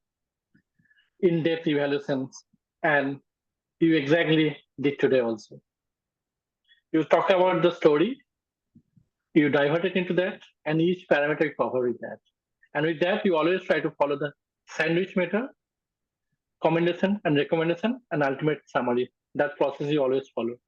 I love your in-depth evaluation, and also you talk about the more things. I also echo with you regarding the humorous. You can add some humorous in the speech, but I just challenge you, Sabnam, just give 1 or 2 points how our leadership speaker can add some 1 or 2 parameter where he can add humors for better audience connection. So that part I think you can highlight it for becoming a better connector, because LS speaker means you always looking for a great connection, and that connection is required. Thank you so much, and thank you, Tony. I love your personal story with blank page. I really love these innovations. Thank you so much. Now it's time for our first speaker, Hannah Smith, and for that, I just want to call up on the stage our evaluator, Claudette. Claudette Thomas, stage is yours. Thank you, Mr. General Evaluator. And a special thank you to Hannah for delivering an inspiring speech on That Is Me. In Tony's speech, he reminded us that a great speaker is inspiring, and that was by Camille Gallo. And yes, Hannah, you were inspiring. Congratulations and well done. Hannah, your content, structure, and organization were well done. You gave us a synopsis of your childhood, growing up on a farm with your family and feeling free like a bird. Then you took us through your days at school, your employment history, raising your own family, meeting your mentor, Jessica, and your journey in Toastmaster. Hannah's inspiring message was that nothing can stop her from progressing in where she is today, a dynamic power. That is what I understood your message was. And your speech flowed well, and it was clear. It was layered, and we were able to follow it clearly, at least I was. And then you tied your closing to your opening and also the title, which was repeated. Your delivery, Hannah, you had gestures, and you did have some voice modulation, and these were effective. Your Zoom presence, Hannah, in terms of your lighting, your eye contact, you came closer to the screen to engage us, and your background were excellent. Thank you. Hannah, what you may want to consider is engaging the audience a bit more, and possible with a rhetorical question or a few, so you can get us more engaged. You had some effective pauses which engaged us, some rhetorical question. And did I miss your takeaway message, Hannah? I will have to listen to the replay, but I believe I missed a takeaway message for myself and the audience. To summarize, Hannah, you excelled at your content, the opening structure and delivery, and your Zoom presence. Consider increasing your audience engagement with rhetorical questions and including a takeaway message. Overall, Hannah, thank you for an inspiring speech. Nothing can stop you from progressing to where you are today. You're a dynamic power in leadership speak. Well done. Thank you once again, and Mr. General Evaluator. Thank you so much for synopsis of the evaluation. And yes, you're absolutely right. You bang on all the synopsis of the story shared by our speaker, Hannah. I love the way you started evaluation. It's a complete package, I must say, with commendation, recommendation, and also summary. And also, at the end, you talked about 2 points. She can work on that. I think it's absolutely right for the audience connection. She can ask some rhetorical questions. Only one thing that you can may possible just give some example of 1 or 2 rhetorical questions. What kind of questions she should ask in this speech? That will be much more better for our target speaker. Thank you so much for your complete package evaluations. Thank you so much. Now it's time for our second speaker. So for our second speaker, Muhammad Azimuddin, I call upon the stage Queen of State Talk, Sandra Fox. Sandra, podium is yours. Thank you. What an honor. Azim, I have to say this is the best I've ever heard you. This is the best I've ever heard you.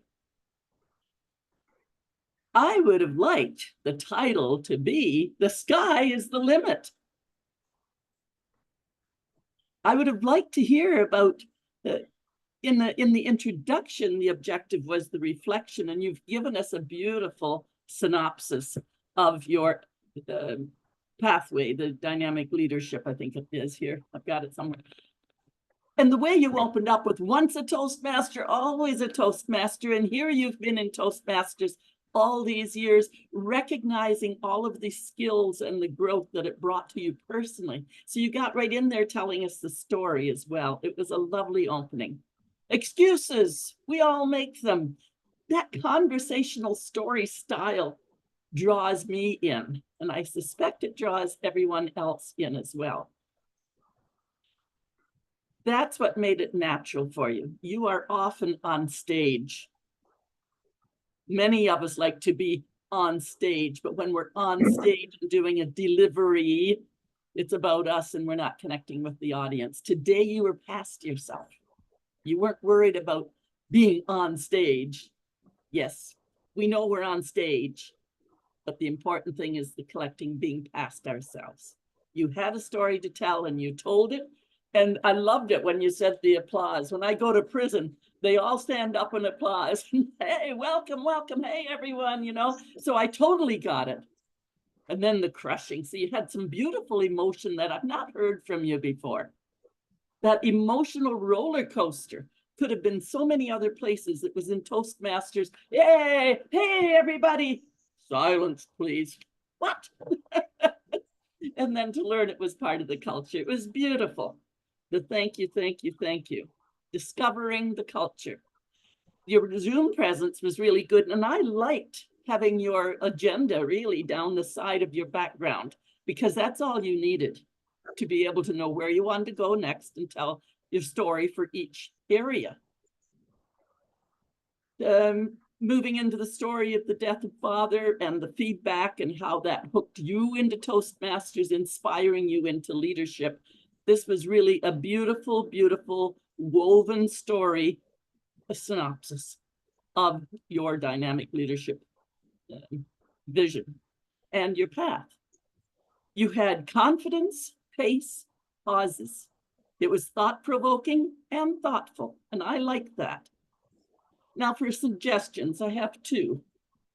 First off, with the placement of your camera with your Zoom, we don't want to be looking up your nostrils. It wasn't terrible, but you're back. So that means your eyes are down and your nose is up. So we're looking a little up your nose and you're looking a little down at us. So just raise your camera so that when you are speaking to us, that you are straight on, not up the face. That's a challenge. The other is the introduction. Craft your introduction. We already knew in the objective, it's a reflection on the path, blah. And then you finish off with the sky is the limit. To me, that would have been your title. And that's where you would have crafted your introduction around the excitement. So we're ready to listen. Beautiful. I am so happy that you shared so authentically today. Way to go. And I see time is difficult on all the long speeches and on this stuff DTM here that's overtime. Thank you. Back to you, GE. Thank you so much, Sandra. You are a great example of leading a culture of feedback. And that's absolutely where want as a critical thinking in evaluations. Thank you. I totally echo with you. I think camera positions and slide deck need little bit more improve, and otherwise excellent presentation. And thank you so much, Sandra, for I think certain natural evaluations for any speaker. I hope that this will be beneficial for our targeted speaker, and he will improve in the next. Next, coming to our third speaker. Yes, our third speaker, Luciano. First, I urge you, please unmute all of you and clap for Luciano for delivering icebreaker speech for our Leadership Speak Club. Maybe virtual is you can end. And for that, now I want to welcome Evaluator John. John, JF4, podium is for you. Thank you, Mr. General Evaluator, fellow Toastmasters, and especially Toastmaster Luciano. Thank you very much for delivering a good synopsis of who you are and the formula for your success in life. Now, I'm going to provide my feedback in 3 parts. First, I'm going to tell you areas that you excelled. Secondly, I'm going to tell you areas or an area that you can work on. And finally, I will summarize. First, I will congratulate you especially for excelling in achieving the objective of your speech, which was to learn how to present, how to introduce yourself to the club, and the basic structure of a public speech. I enjoyed your opening, body, and conclusion. I also enjoyed and you excelled in the clarity of your message. You had a clear body, as I said earlier on, a good opening and a good conclusion. I enjoyed the way in which you opened up your speech by telling us that what you achieved, 5 subjects out of 7, and becoming the best all-round students, and also how you became an engineer. And you introduced us to what were the factors, what made those possible. And you gave us those 2 formulas of how you transformed from that known person to a well-known person. And in particular, you use that message, that formula, to encourage us, for us to always to be successful in life. We need to know, we have to know what we want and to put together the tools that we need to use and to apply them. Thank you very much. It was great. I also enjoyed your gestures, in particular, and all other aspects of our delivery skills, including your tone and your pace. I enjoyed it very much. Now, one area that you might consider to work on is your Zoom presence. I felt that for some reason, you were ghosting in and out. And some of those props that you are showing us were not quite clear. And at times, even when you started with your back turned to us, it was a little blurry. So all in all, I enjoyed your synopsis of who you are and the message that you encourage all of us to use in our life. Please consider making sure that at least you work on your Zoom presence. Thank you, and back to you, Madam, Mr. General Evaluator. Thank you, John. Thank you, John. Thank you so much. Yes, I also totally echo with you. I think only one recommendation is required for our private speaker, and that is Zoom presence. Next time, I think challenge for the speaker to improve the Zoom presence. Now it's time for our final speaker. Yes, Toastmaster Asif, and for that, I just call up on the stage Toastmaster Baron. Toastmaster Baron, please share your evaluation. for our speaker, Asif. Thank you, General Evaluator. To start it off, I have to applaud Toastmaster Asif. Speaking professionally is one word. Professional people's, oh, that's not one word. It's professional people's business. It is not for amateurs, and it is easy to tell if the speaker prepared for it or not. Talk about preparation, knocked it out of the park. Talk about the content and the relevance in your speech, knocked it out of the park, because you spoke about what the title was highlighting to us. Then you used acronyms and terms, you define them really well. For example, the acronym from the word adversity. Then you went ahead to explain every single word with its meaning and sharing an example of it. Definitions of words like adversity itself, risk-taking, all these we might think that the audience knows, but at certain points you'll find that they might not know, one person in the audience might not be aware. The use of examples and analogies, incredible, because that is how we know what you are saying in our terms, right? For example, when you use the example of the phone, yes, that was a very good analogy. Sorry. And then the icing on the cake, and this is for every professional speaker, the visual representation of what you were saying, the PowerPoint presentation. It was not too crowded. It was just on point with the right amount of words and the right images, and it was flowing with everything that you spoke about. That showed us that you prepared, not only that, but that you are a master at this topic as well as at presenting professionally. Now, Toastmaster Asif, you know what today is for, you know what the theme of the day is, and we are going to get right into that section, and that is the feedback session. All this is only a synopsis of your 23-minute speech, but I will start it like this again. The hook, when you start speaking, the first 30 seconds matter the most. We noticed that a lot of speakers will say, thank you so much, General Evaluator. Thank you so much, Toastmaster of the day. This is what I'm going to speak about, and then this, and then you tell us the structure. But in that, you are missing the hook, which could be to tell us something about the information. And then after that, you can come back with the structure. The next I would advocate for is the engagement with the audience. And this could be interactive, for example, telling us to reflect on something within your speech.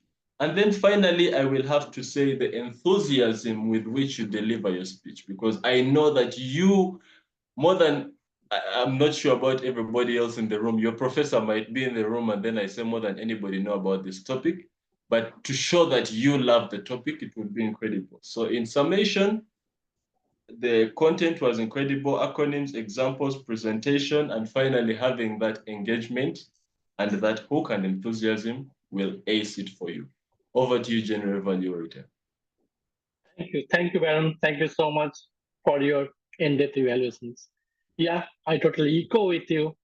I think audience connection is the most important and most crucial part of any leader. And you have chance to have asked questions from the audience because you have a long duration of speech. Well observation, Baron. Now this is the end of our all the evaluator. Yes, it's time for the timer. Timer Nurul, please share your report in the chat box. Thank you so much. Toastmaster Narul, you're so on the spot and so quick today. And throughout the meeting, you're excellent. Now it's time to hand over the podium to our grammarian of the day. Zinza, podium is yours.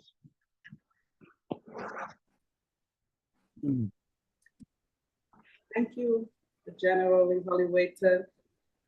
I would like to start with a report, the word of the day usage.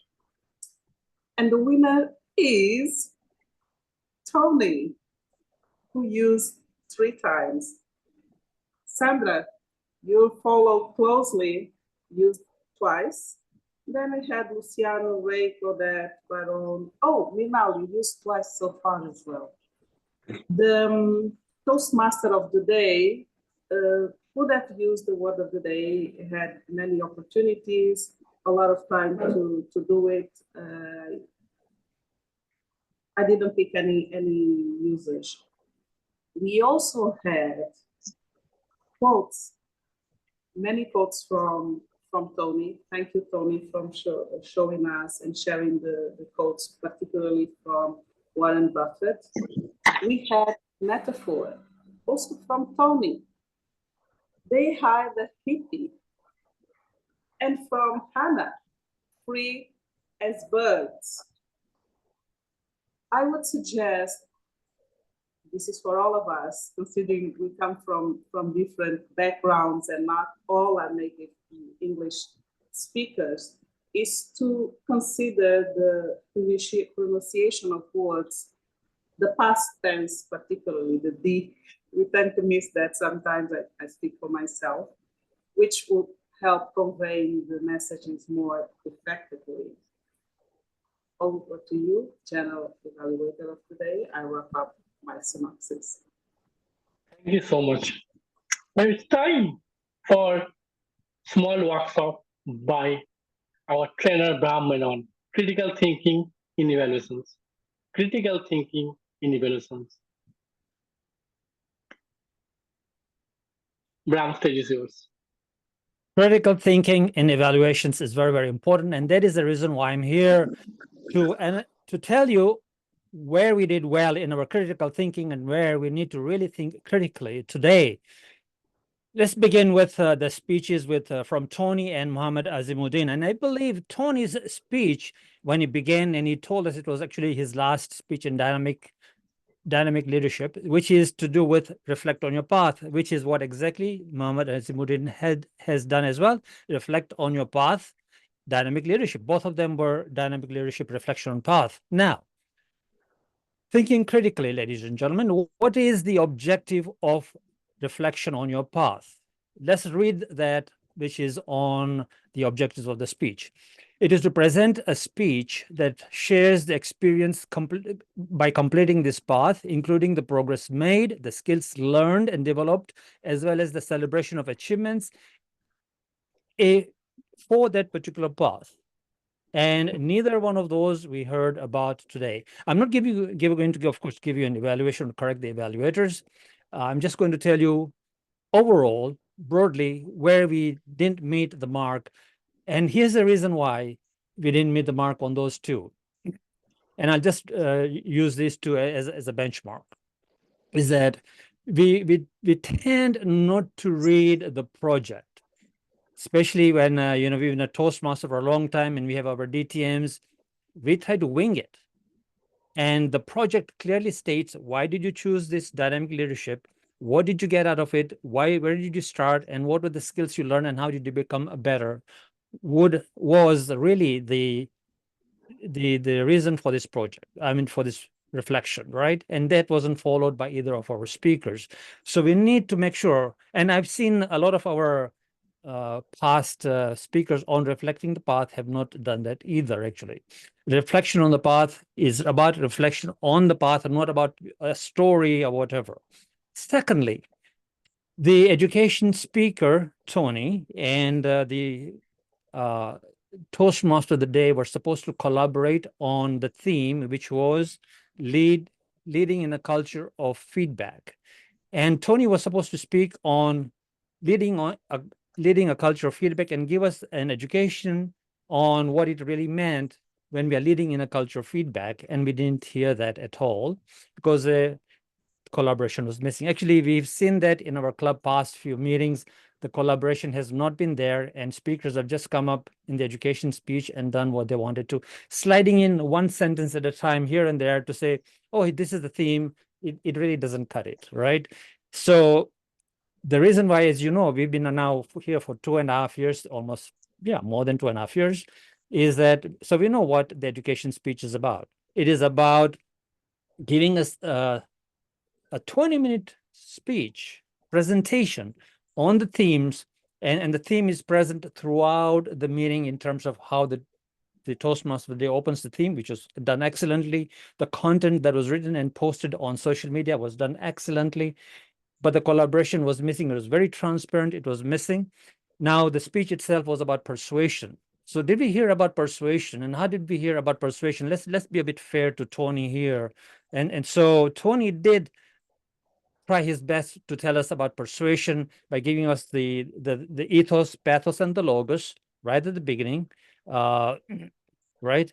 And then he went to the 4 steps, establishing the credibility and all that. Then he went into several stories, 6 styles of leadership, the essence of persuasion, right, and so on. And then he went back to the framework and so on, throwing in the in between emotional intelligence, Alcoa's story, Warren Buffett's story, and so on and so forth.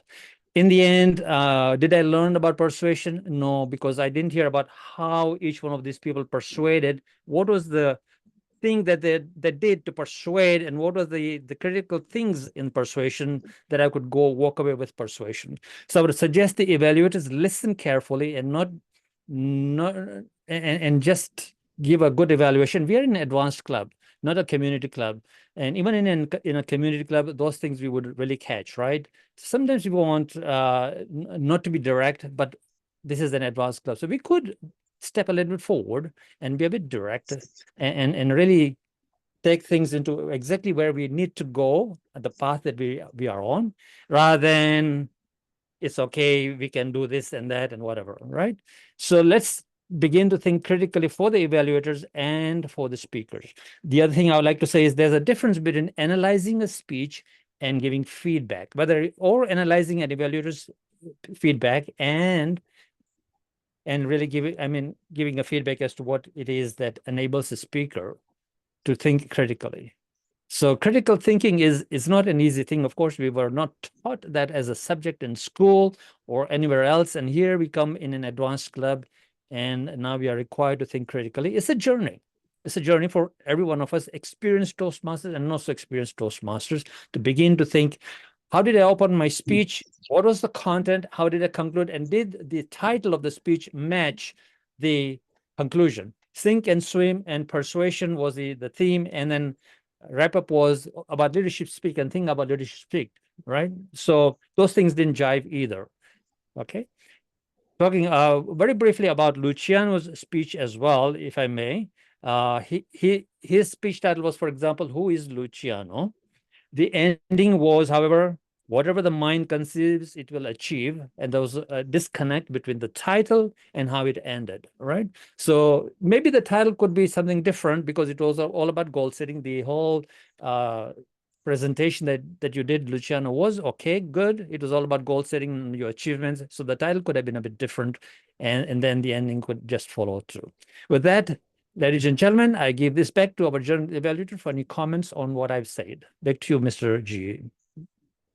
Thank you so much, Brown, for your so authentic evaluations. I think it's a great training, small workshop, but we learn a lot of things.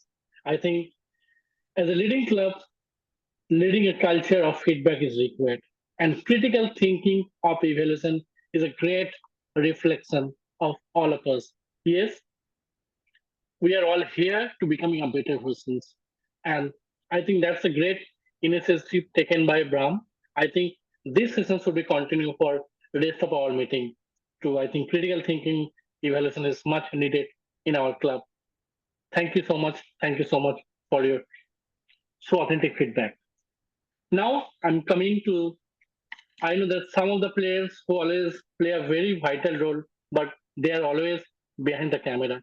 I must thank to our PR Master Paranjit Singh, our greeter, Mary Cousin, and Zoom Master Jyoti Thomas for your amazing job throughout the meetings. Without your support, we could not successfully conduct a great meeting. Now coming to Marcella, thank you so much. You read out all our statement of leadership speak. Only one small request to Marcella, just try to bring some more energy and smile, because Sa actually set a tone for our any clubs meeting. So you should be more energetic I know you are energetic, and that should be reflection, because everybody always, it's just like a movie. Starting point is always a very crucial. So Sai also plays such an important role. Thank you, Baron. It's totally related with the topic. You raise a toast with leading a culture of feedback and great point of view you put on for our audience. And Timer Nurul, you did a fabulous job today on the point. I know I observed you. You use technology today also as a timer. Thank you so much for trying to so innovative in your role. A grammarian, I think Synopsis is an amazing, I think, word of the day. And most of the, I think many members are already using that. And you also always try to spotlight yourself so that many members can use that. Thank you so much. Next, I think coming to our Toastmaster of the day, only one thing I think, she is brilliant. Nicole is brilliant throughout the meeting. I'm talking about the duration of the meeting. Just only request to Nicole, because we are the advanced club, much more coordination, connection is required to becoming a better version of ourselves. So our group is already there. So better you can connect with the group. So we don't want any last moment. I know sometimes it happens, last moment changes maybe it's happened actually, but you should be much more presentable before the meeting also. I know you are presentable throughout the meeting on camera, but beyond camera, I think that is also important. So that part you can try to bring that. And overall, I think it's an excellent meeting. I already talked about all the speakers, Evaluator did a fabulous job. I love the new sessions, a small training session by Bram Menon about the critical thinking in evaluation. I think it's much needed for all the members. And we should be so authentic that everybody should learn that. Yes, still there's a gap is there absolutely in the collaboration between the educational speaker and Toastmaster of the day, but that we need to amalgamation, because if you play a role as a catalyst, is always a great reflection of a quality of meeting that we are already did it. After we are the #1 club globally. So with that, maintain the top in all domains. I think that is important. So with that note, thank you. All the best to everyone for all your efforts today. It's an amazing end of meeting number 133. It's time to hand over to our Toastmaster of the day, Toastmaster Nicole. Toastmaster Nicole, back to you. Thank you, Toastmaster Mrinal, for that evaluation. And thank you, our trainer and coach, Toastmaster Bram, for your feedback. Both of you have provided invaluable feedback that I will definitely be using to help me in leading a culture of feedback at home and work. Given that feedback is critical, I really, really liked how it was an honest presentation of my efforts to connect through collaboration. I appreciate that feedback so much, and I will definitely be working on that in the future. At this time, I invite Toastmaster Natati to share with us her thought of the day on this meeting, leading a culture of feedback. Over to you. Leading a culture of feedback means creating and fostering an environment where feedback is encouraged and valued, where open communication is promoted, where constructive criticism is given and received with open arms.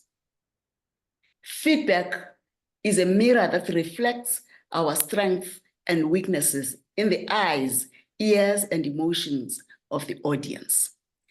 Dispassionate feedback leads to growth, innovation, and ultimately excellence, which we are seeking. This resonates well with what the Toastmaster of the day said, that feedback is the heartbeat for growth. Feedback is the essence of evaluation. And today, every speech presenter has embraced the value of feedback.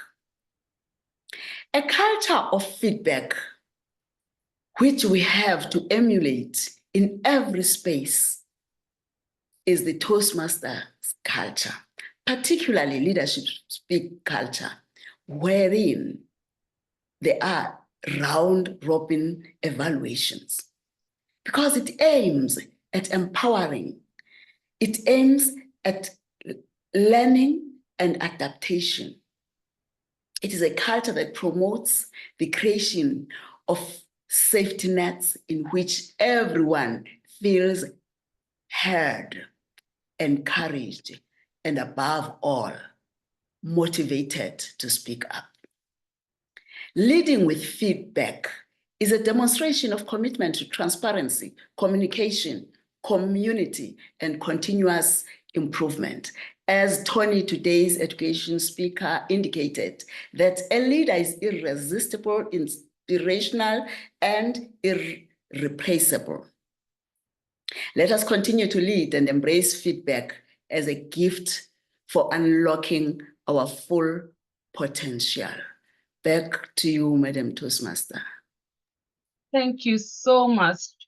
Thank you so much, Natati, for that thought on the theme.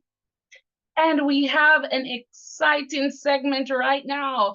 That's our awards. We will be announcing the winner of the Best Effort Speaker and the Best Evaluator. That's not something chosen by me. It's done as a team. What do we all think about who was our best speaker today and who was the best evaluator? I loved all the speakers. It was difficult for me to choose, but with a little drum roll in the background, our best evaluator today is Toastmaster Sabnam. Thank you so much for that evaluation. I listened keenly and I have some takeaways from her evaluation as well that can help me, even though it was intended for someone else. And our best speaker today is Toastmaster Asif.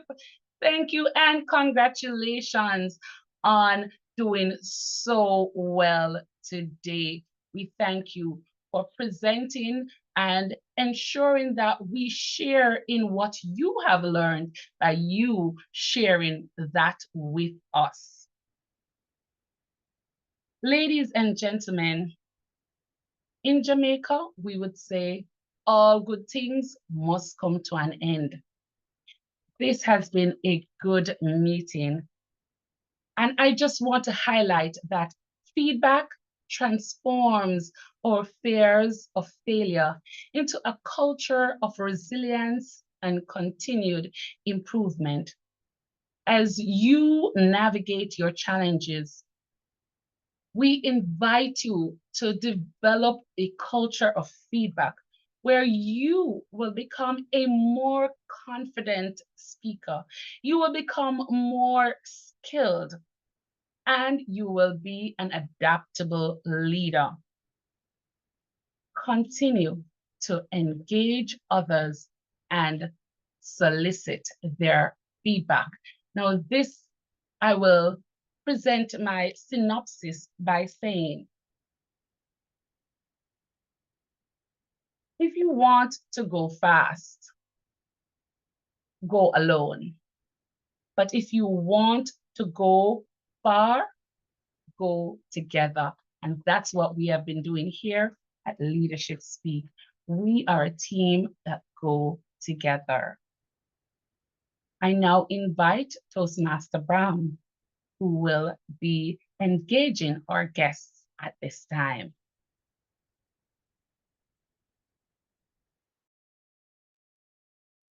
Thank you, Madam Toastmaster of the Day. Time to talk to our guests. For those who are still here, that'll be great to see who is here. If I have a look at my screen here, let us see. I see Nelly Kimani there. Hello, Nelly, are you there? So I'd ask all the guests. Yes, I'm here. Yes, I'm here, but I'm not a guest. I Nelly, was here can last you, week. I was here last yes, week. yes, but Yeah. you're still a guest with Leadership Speak. Yes, yes, I am. Good. And what are your thoughts about Leadership Speak, and why do you keep attending if you were here last week and you're here this week? What brings you here? The evaluations. The evaluation. I'll be speaking in my club on Monday. So the feedback that I've had the others being given, I will implement the same. Okay, good. Yes. So you are learning quite a bit here. Would you be interested Yes. in being a member of Leadership Speak? Last time you told me that I need to get level 3, and Yes, I'm still at level 2. Yes, I'm still at level 2. So that's why I keep coming. Yes. I look forward to you completing and joining us. Yes, sure. All right, Nelly, Kwaheri. Kwaheri, thank you. Kwaheri means goodbye for those who don't speak Swahili. On my screen, I have a Villette. Yes, it is Villette Benjamin. Hello, Villette. How are you? Are you there, Hi, Villette? good day. I'm very well, thanks. How about you? I'm doing awesome. And what brings you to Leadership Speak? Well, I saw the flyer in one of the Toastmasters groups. I can't remember which one now. So it just piqued my interest. So I attended, and I'm not regretting attending. And like the previous speaker before me, I think I very much gravitate to the evaluations aspect, because sometimes you could think you have it all together, but it's always good to have the insight of others, and it will help you going forward in terms of doing your speeches, I believe. I have just started my Pathways journey. I have not even done my icebreakers yet. So it was just very interesting to me as well to see that even at this level, that we're the way in which we do our icebreakers to introduce ourselves to different audiences. So that was also very enlightening and very encouraging. So thank you for having me, and I hope that when I get to that level 3, that I can revisit and Sure, in another capacity as a member. absolutely, Villette. And please do keep coming in the meantime to learn more about evaluations and speaking and critical thinking. Yes. Thank you. Thank you so very much. You're welcome to join us anytime. Oh, yes, and I should also say that I am from Division E, District 81, and my Toastmasters Club is Sugar City. Saint Kitts, right? Yes, please. Good, good. Yes. All right, so take care. Thank you, Villette. Right. We'll see you next week. Yes, let's. On my screen here, I have Altesh Tobias. Yes, hello. Hey, Altesh, how are you? Good, and you? I'm doing amazing. What brings you to Leadership Speak? All right. First of all, thank you for noting my name. I'm actually tuning in from South Africa. Atul is the one who had invited me, but also Dan has invited me a few times. But today, due to time difference, I was not able to attend. But today, I logged in halfway through the meeting. But the bit that I saw was quite impressive, and I look forward to actually, coming back and just see how, you do your business. So I've been a Toastmasters for 10 years now. I'm actually about just to get my second DTM, and wow. I was in the Bahamas last year. So let me just say that is quite a good space to grow in as a leader and as a communicator. Right. And every time I attend a Toastmasters meeting, there's a lot to learn, just even the knowledge that is shared and the experiences that are shared are quite enriching, as an individual. Oh, wonderful. And I can see from the way you've just spoken that you are an experienced Toastmaster. And those are the sort of people we are looking for in Leadership Speak. So please consider joining us again next week, seeing the full meeting, and then joining us as a Toastmaster. Atul, as you know, is a member now here, and it's good that he invited you. Absolutely, this is something that I will consider, and I will come back. Mm-hmm. Yes. Thank you, Altesh. We'll see you next Thank week. you. All right, thanks. And have a good morning. It's evening here. It's getting dark here. I understand. All right, take care. And with that, ladies and gentlemen, all the other guests have been here as usual for a number of times, so I will not ask them to give any comments. And I will now pass this on to Toastmaster of the day to summarize and close the meeting. Nicole. Thank you, Toastmaster Bram. Thank you all, ladies and gentlemen, fellow Toastmasters and guests, for joining us right here at the Premier Club for Experienced Toastmasters Leadership Speak. Indeed, leadership speaks in just about every area of our lives. And so we want to be impactful leaders. And that's why we are members of Leadership Speak.